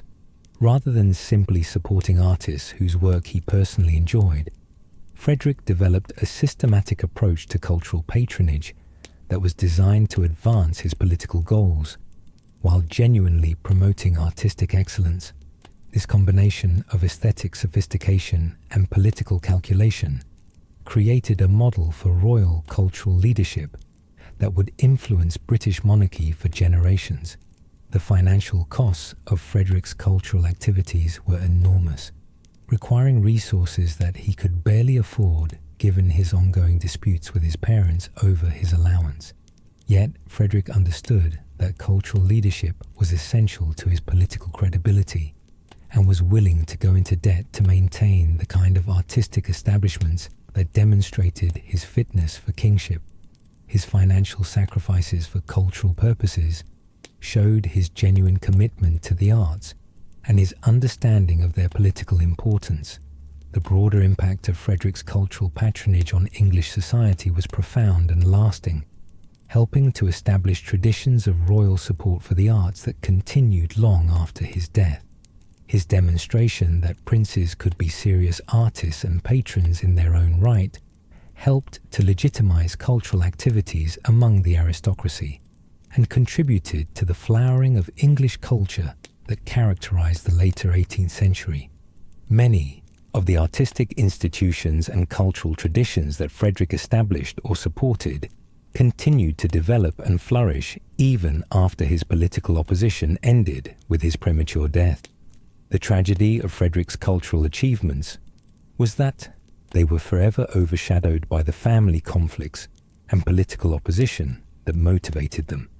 What should have been celebrated as remarkable royal patronage that advanced English cultural development was instead viewed primarily through the lens of political opposition and family dysfunction. Frederick's genuine contributions to English cultural life were minimized or ignored by contemporaries who were more interested in the drama of royal family conflict than in the lasting artistic achievements that he made possible. Yet for those who experienced Frederick's cultural patronage directly, the artists, musicians, writers, and audiences who benefited from his support and enjoyed the fruits of his artistic vision, there was no question about the significance and value of his contributions. They witnessed firsthand the creation of a new model for royal cultural leadership that combined genuine artistic appreciation with sophisticated political understanding, creating cultural experiences that were both aesthetically satisfying and politically meaningful. The cultural prince that Frederick became during his years of exile from his parents' court represented perhaps the most positive and constructive aspect of his complex and often tragic life.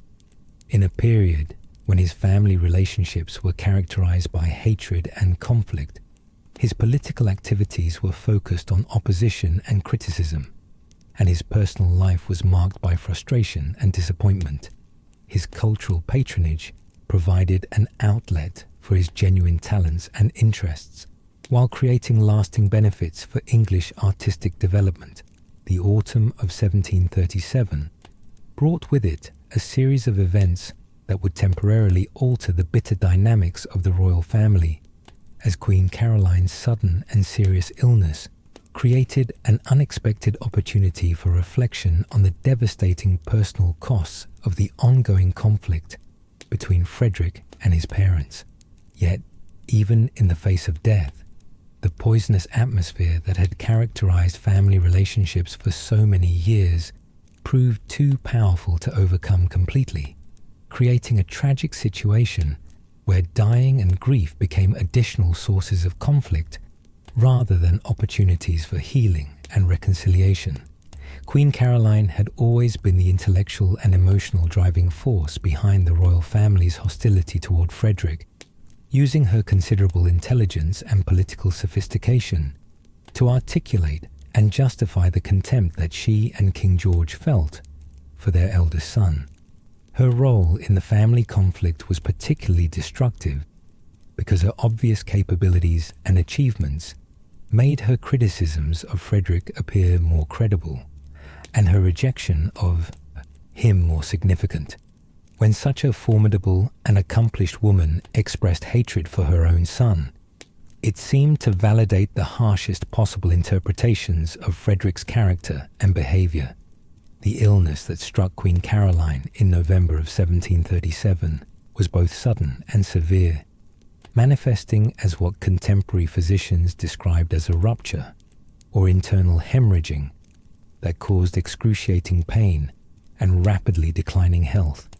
18th century medical knowledge was insufficient to provide effective treatment for such conditions, and it quickly became apparent to everyone at court that the Queen was facing a life-threatening crisis that would likely result in her death within a matter of days or weeks.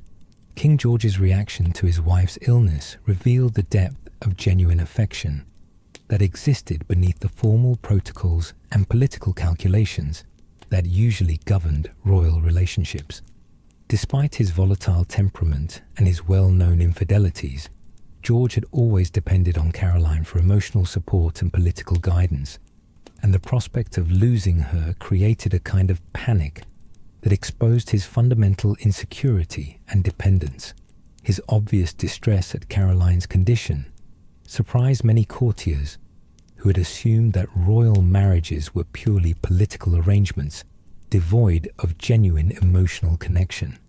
The question of whether Frederick would be permitted to visit his dying mother became an immediate source of additional family conflict, as King George's grief and anger combined in ways that made rational decision-making nearly impossible.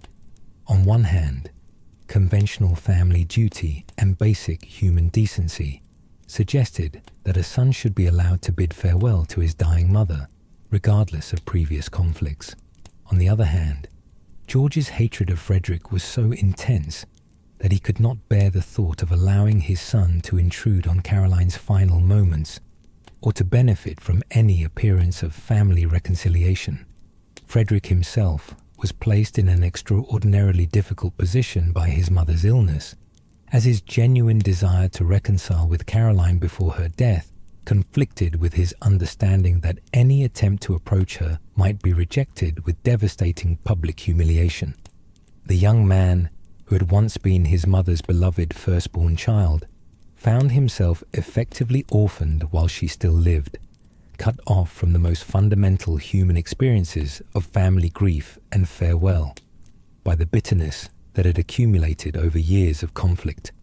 The broader royal household and court community watched these family dynamics with fascination and horror, understanding that they were witnessing a kind of family tragedy that transcended the usual protocols and expectations of royal life.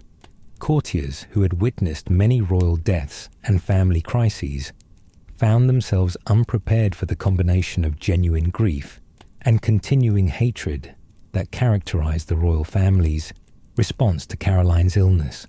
The situation revealed the extent to which normal human emotions had been corrupted by years of political conflict and personal animosity. Augusta, Frederick's wife, found herself in a particularly complex situation as she tried to navigate between her natural sympathy for her dying mother-in-law and her loyalty to her husband, who was being excluded from his mother's final illness. Augusta's own relationship with Queen Caroline had been civil but distant, complicated by Caroline's obvious resentment of the midnight birth scandal and her general hostility toward anything associated with Frederick. Yet Augusta's innate kindness and her understanding of family duty made her sympathetic to the tragedy that was unfolding. Queen Caroline's own attitude toward Frederick during her final illness was perhaps the most tragic aspect of the entire situation.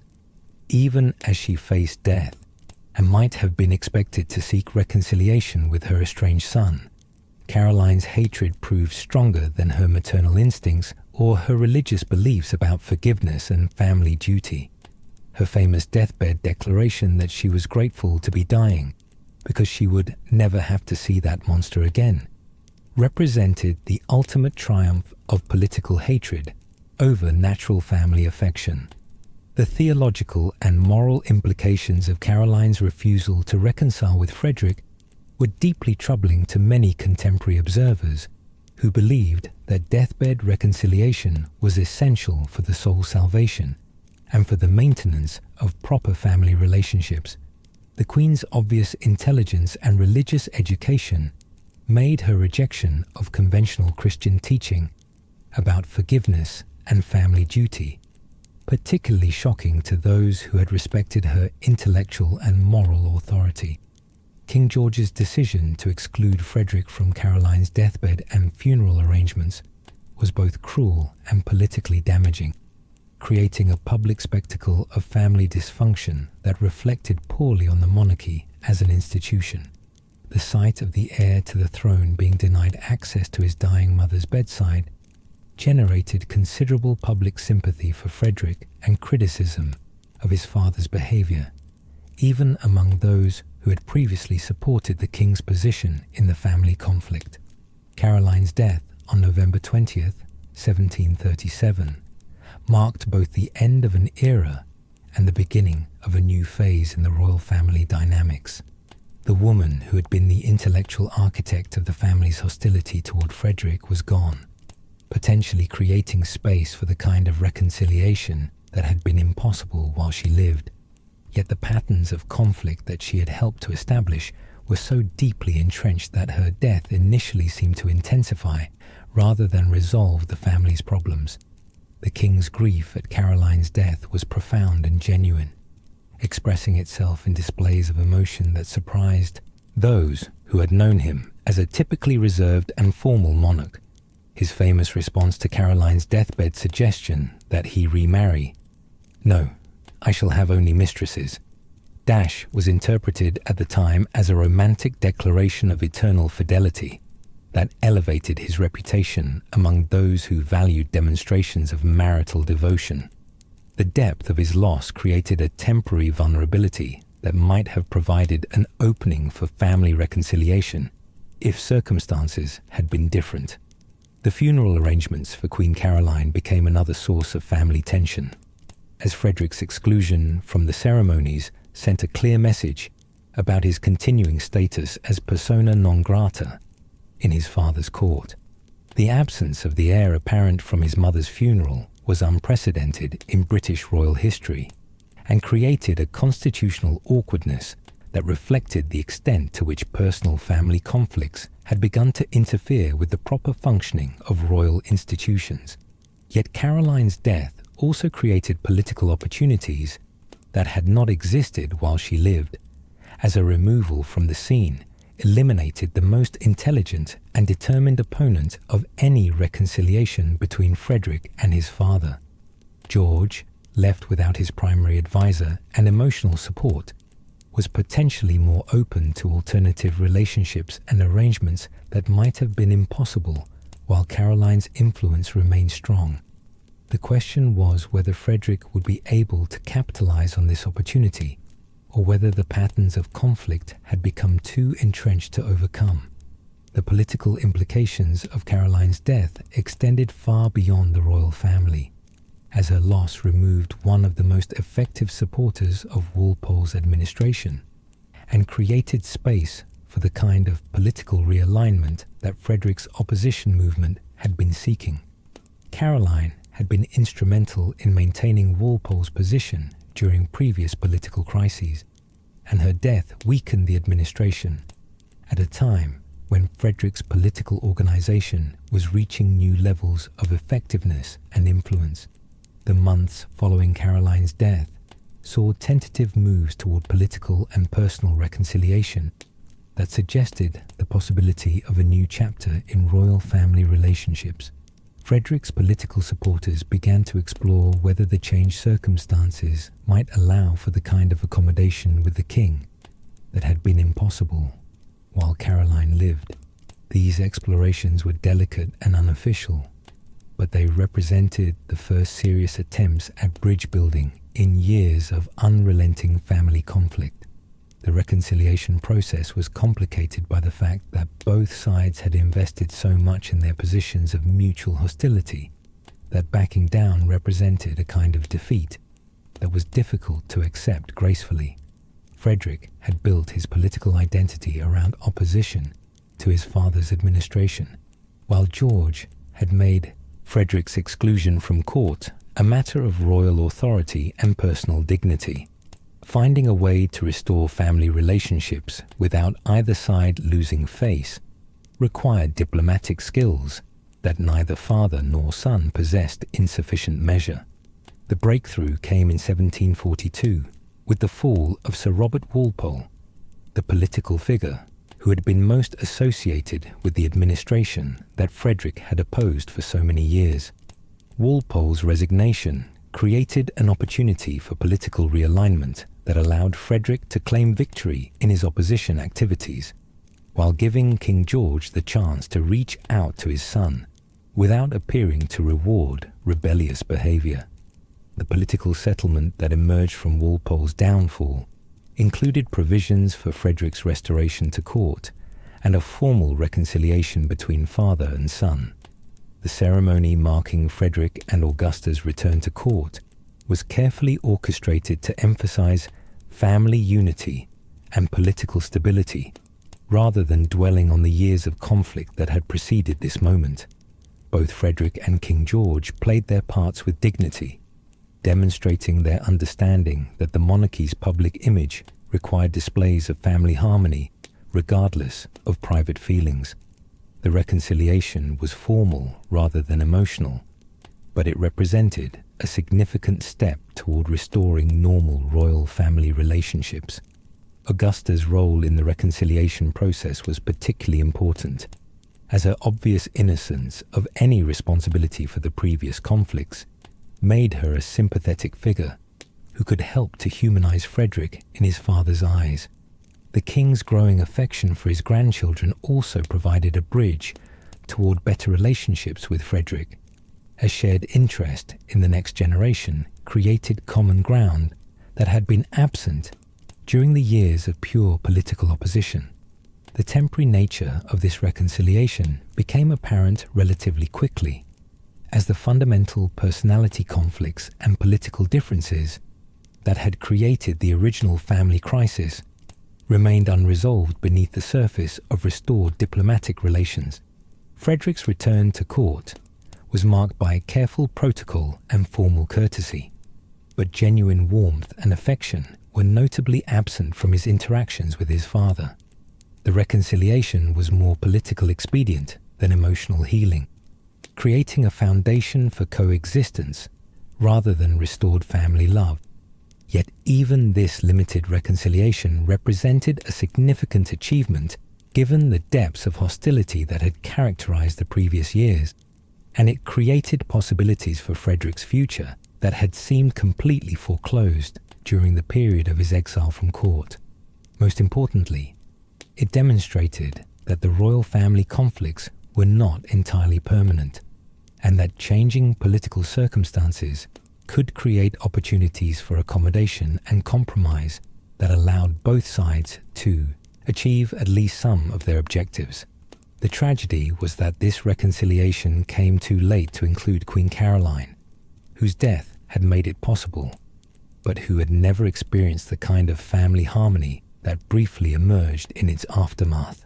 Her final years had been poisoned by family hatred that proved stronger than maternal love, creating a legacy of bitterness that influenced royal family relationships long after her death.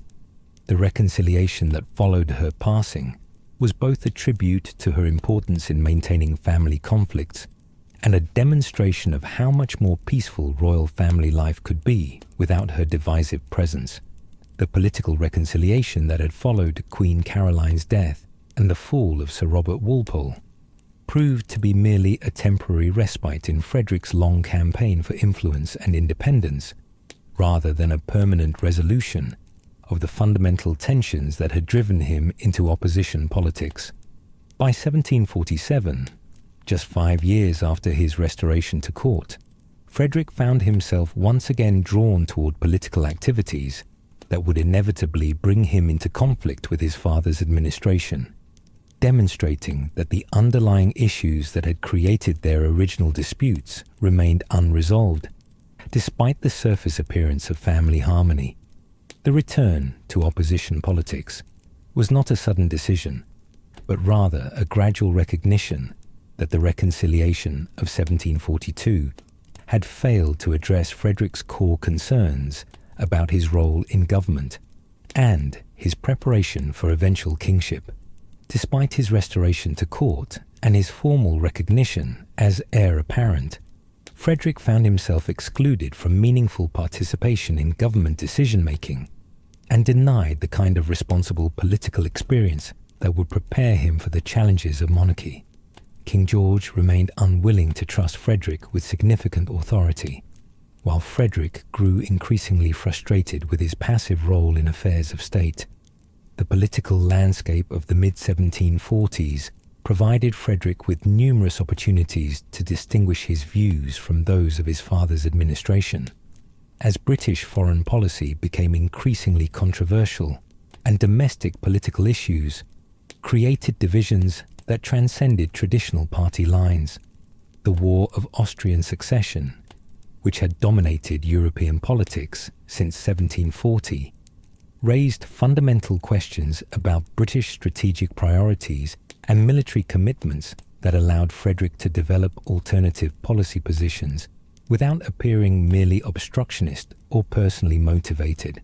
Frederick's criticism of the administration's conduct of the war was based on substantive policy disagreements rather than simple political opportunism, reflecting his genuine belief that British interests were being subordinated to Hanoverian concerns and that the country's military resources were being misused in pursuit of continental objectives that provided little benefit to British trade or security. His alternative vision emphasized British naval power, commercial expansion, and support for Protestant allies, representing a coherent strategic approach that appealed to significant segments of parliamentary and public opinion. The Leicester House, that Frederick re-established as his political headquarters in 1747, was more sophisticated and better organized than the opposition centre he had created during his first period of political activity. The experience gained during his years of exile and reconciliation had taught him valuable lessons about political organization, public communication, and coalition building that made his second opposition movement significantly more effective than his earlier efforts. The politicians who gathered around Frederick now included both experienced veterans of previous opposition activities and talented newcomers who represented the rising generation of British political leadership. George "Bub" Doddington remained Frederick's primary financial backer and political advisor, but the prince, had also attracted support from other wealthy and influential figures who were dissatisfied with the current administration's policies and performance. The financial foundation for Frederick's political activities was therefore more secure and diverse than it had been during his first opposition period, allowing him to sustain more extensive political operations and to support a larger number of parliamentary candidates in contested elections. The philosophical foundation for Frederick's renewed opposition was more sophisticated and coherent than his earlier political activities, reflecting his deeper understanding of constitutional issues and his clearer vision of how British government should operate.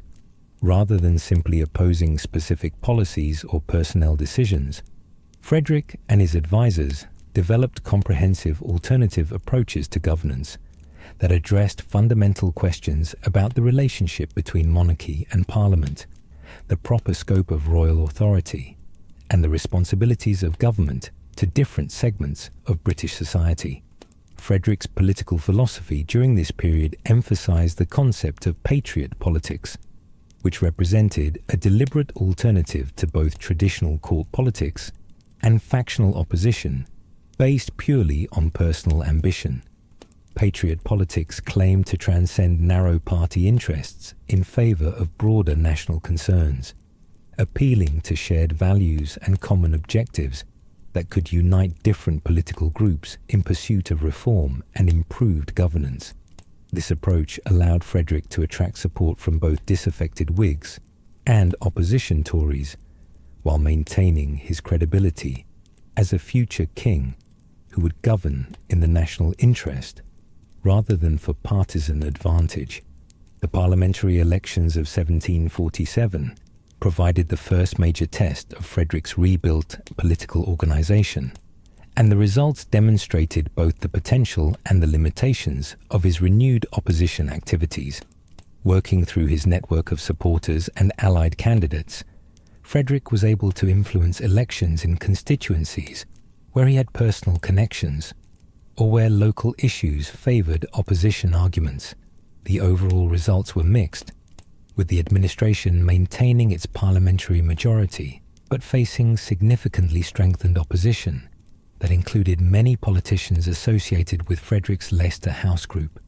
More important than the specific electoral outcomes was the demonstration that Frederick could once again operate as an independent political force capable of challenging the administration's policies and personnel decisions. His speeches, his public appearances, and his support for specific candidates showed a level of political sophistication and organizational effectiveness that surprised his critics and encouraged his supporters. The prince, who had been marginalized during the reconciliation period, had re-emerged as a serious political actor whose views and activities could not be ignored. King George's response to Frederick's return to opposition politics was predictably negative, as the king interpreted his son's renewed political activities as both personal disloyalty and constitutional impropriety. The fragile family harmony that had been achieved after Caroline's death began to deteriorate as George realized that Frederick's temporary withdrawal from opposition had been tactical rather than permanent, and that his son remained committed to political independence regardless of the personal costs involved. The breakdown of the reconciliation was gradual but inexorable, as each side found reasons to criticize the other's behavior and to question the sincerity of their temporary accommodation. Frederick viewed his father's continued exclusion of him from government responsibilities as evidence that the reconciliation had been superficial and that genuine partnership remained impossible.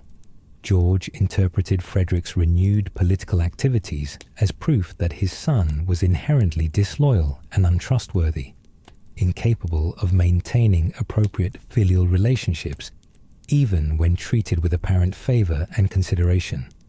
Augusta's position during this renewed period of family conflict was particularly difficult, as she attempted to maintain relationships with both her husband and her father-in-law, while avoiding actions that might exacerbate the growing tensions between them.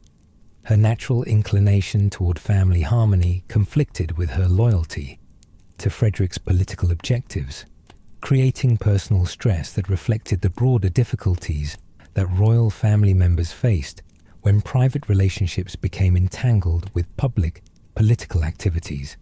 The children born to Frederick and Augusta during the reconciliation period found themselves caught between competing loyalties and expectations, as their father's renewed opposition activities created uncertainty about their future relationships with their grandfather and their eventual inheritance of royal responsibilities. Prince George, the future George III, was old enough during this period to understand the political implications of his father's activities and to begin forming his own opinions about appropriate behavior for royal family members. Frederick's cultural and social activities during his second opposition period continued to serve important political functions, as Leicester House remained a centre for alternative artistic and intellectual life that challenged the cultural establishment associated with his father's court. The prince's patronage of artists, musicians and writers provided him with additional means of influencing public opinion and demonstrating his vision for enlightened royal leadership that combined political effectiveness with cultural sophistication. The international dimensions of Frederick's opposition activities became more significant during this period, as European courts began to take seriously the possibility that Frederick might eventually become king and implement the alternative foreign policies that he had been advocating. Diplomatic correspondence from this period shows that foreign ambassadors were carefully monitoring Frederick's political development and reporting to their home governments about the potential implications of his views for future British diplomatic relationships. The financial costs of Frederick's renewed political activities continued to strain his resources, as the prince attempted to maintain both the cultural establishments that supported his public image and the political organizations that advanced his policy objectives. His ongoing disputes with King George over his allowance meant that Frederick remained dependent on loans and support from political allies, creating obligations and relationships that further committed him to opposition activities and made accommodation with his father's administration increasingly difficult. By 1750, Frederick's second opposition movement had achieved many of its immediate objectives in terms of political influence and public recognition, but it had also recreated many of the family tensions and constitutional difficulties that had characterized his earlier period of political activity. The prince had demonstrated his continuing ability to operate as an independent political force, but he had also confirmed his father's belief that he was fundamentally unreliable and potentially dangerous to royal authority and political stability. The tragedy of Frederick's situation was becoming increasingly apparent to thoughtful observers, who recognized that his genuine talents and legitimate concerns were being wasted in futile conflicts with a father who could never accept his son's independence or acknowledge his capabilities. The energy and intelligence that Frederick devoted to opposition activities could have been used constructively in government service if King George had been willing to provide his heir with appropriate responsibilities and genuine partnership in royal duties.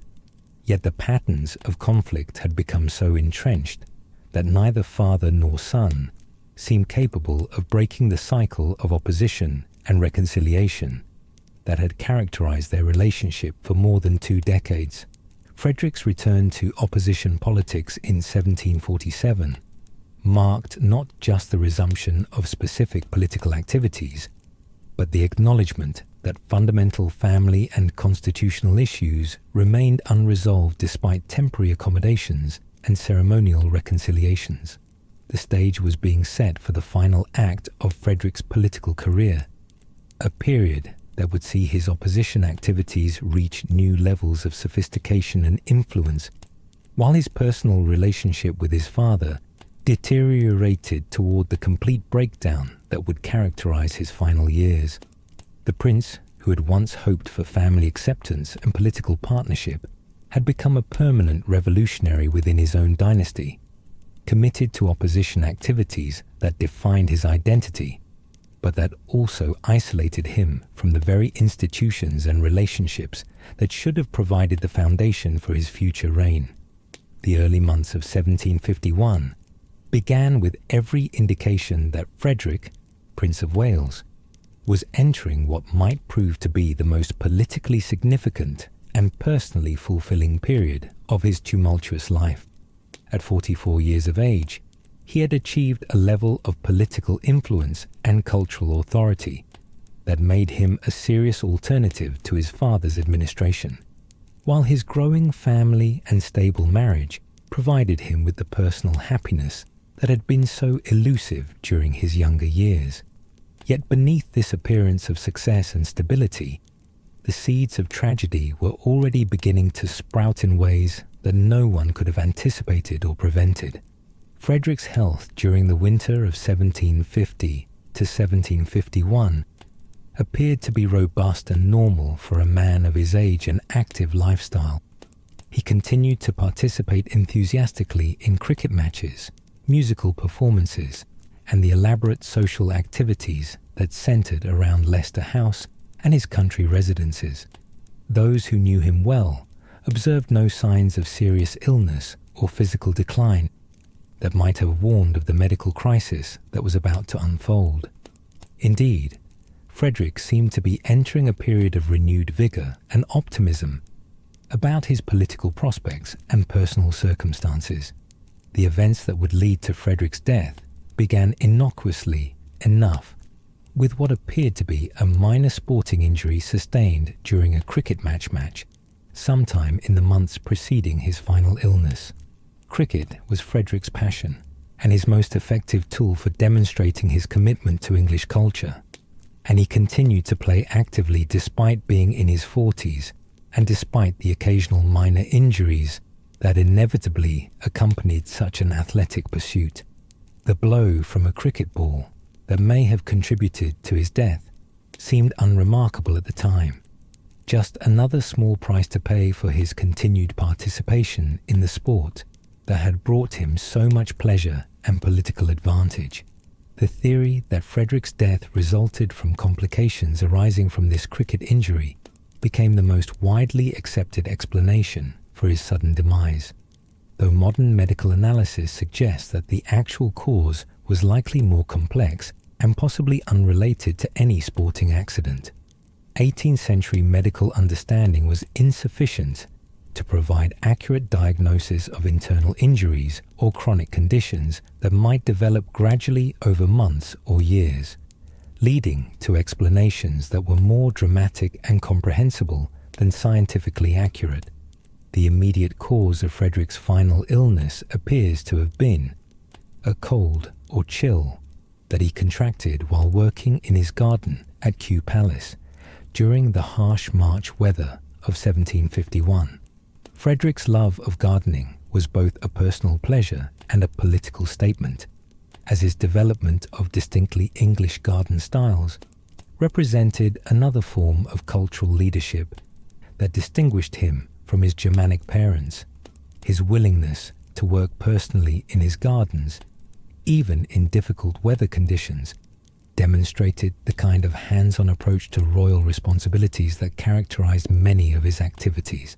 The cold that Frederick developed after his outdoor activities at Kew quickly evolved into something more serious, developing into what contemporary physicians diagnosed as pleurisy, an inflammation of the tissues surrounding the lungs that could be extremely serious in an era before effective medical treatments for respiratory conditions.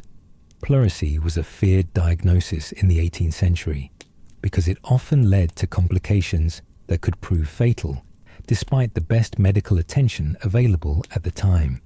Frederick's medical treatment during his final illness followed the standard practices of 18th century medicine, which unfortunately included procedures like bloodletting that probably weakened him further, rather than providing the kind of supportive care that modern medicine would recommend for someone suffering from respiratory complications.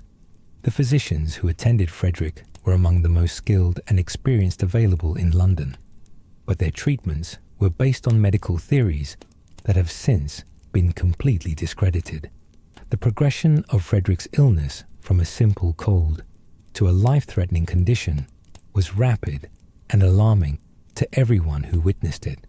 Within days of developing initial symptoms, Frederick was confined to bed at Leicester House with obvious difficulty breathing and severe chest pain that suggested serious complications beyond a simple respiratory infection.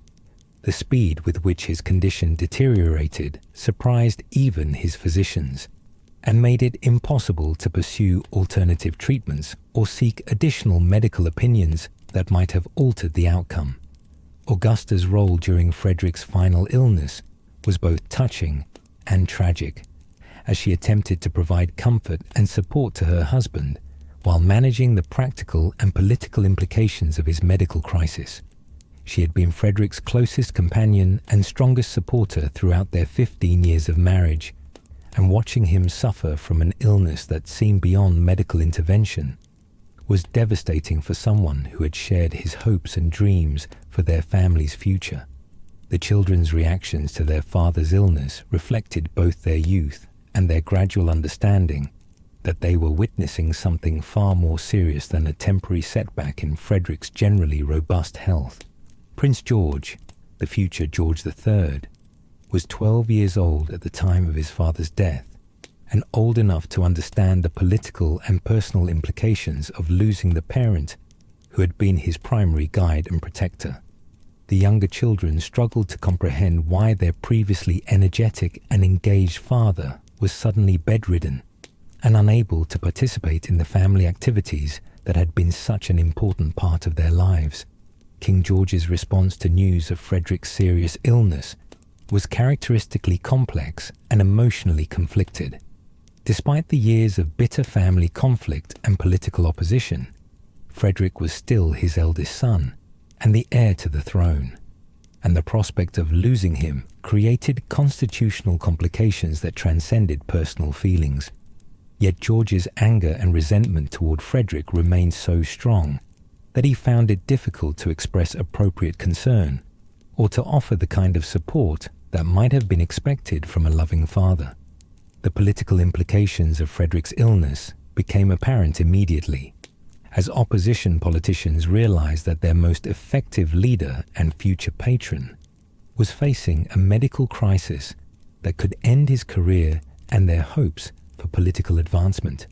The Leicester House group that had coalesced around Frederick's leadership found themselves confronting the possibility that their carefully constructed political organization might collapse if Frederick died before achieving the throne and implementing the reforms that they had been advocating. The evening of March 20th, 1751, brought the final crisis of Frederick's illness as his condition deteriorated rapidly, and it became apparent that death was imminent. The scene at Leicester House was one of controlled chaos as family members, physicians, and household staff gathered around Frederick's bedside in recognition that they were witnessing the end of an era and the beginning of a new chapter in British royal history that no one had anticipated or prepared for. Frederick's famous last words, spoken in French, "Je sens la mort," I feel death, captured both his cosmopolitan education and his clear understanding that his illness had progressed beyond any possibility of recovery. The calm dignity with which he faced his approaching death reflected the same courage and intelligence that had characterized his political opposition and cultural leadership throughout his adult life. Even in his final moments, Frederick demonstrated the kind of composed leadership that suggested he might have made an effective king if he had lived to inherit the throne. The reaction of Frederick's German page, who was supporting him during his final moments and who cried out, "The prince is going," when he felt Frederick's body convulse, provided a dramatic and emotional climax to a death scene that was witnessed by multiple observers who would later record their memories of this historically significant moment. The presence of servants and staff from Frederick's cosmopolitan household reflected the international character of his court and the affection that he had inspired among those who worked most closely with him. Augusta's desperate attempt to reach Frederick's bedside with a candle as she realized that he was dying provided a poignant image of spousal devotion that contrasted sharply with the family hatred and political conflict that had characterized so much of Frederick's life.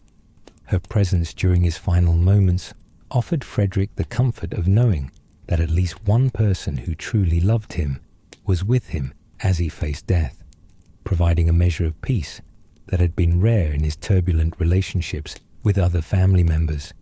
The immediate aftermath of Frederick's death was marked by shock and confusion, as those present struggled to comprehend the full implications of what had just occurred. The heir to the British throne had died suddenly and unexpectedly at the relatively young age of 44, creating a constitutional situation that would require immediate attention and careful management to prevent political instability or succession crises. The news of Frederick's death spread quickly throughout London and then across Britain and Europe, creating reactions that ranged from genuine grief among his supporters to barely concealed relief among his political opponents and family enemies. The complex and controversial nature of Frederick's life meant that his death was interpreted differently by different groups, with some seeing it as a tragic loss of a promising future king, while others viewed it as the elimination of a dangerous source of political instability.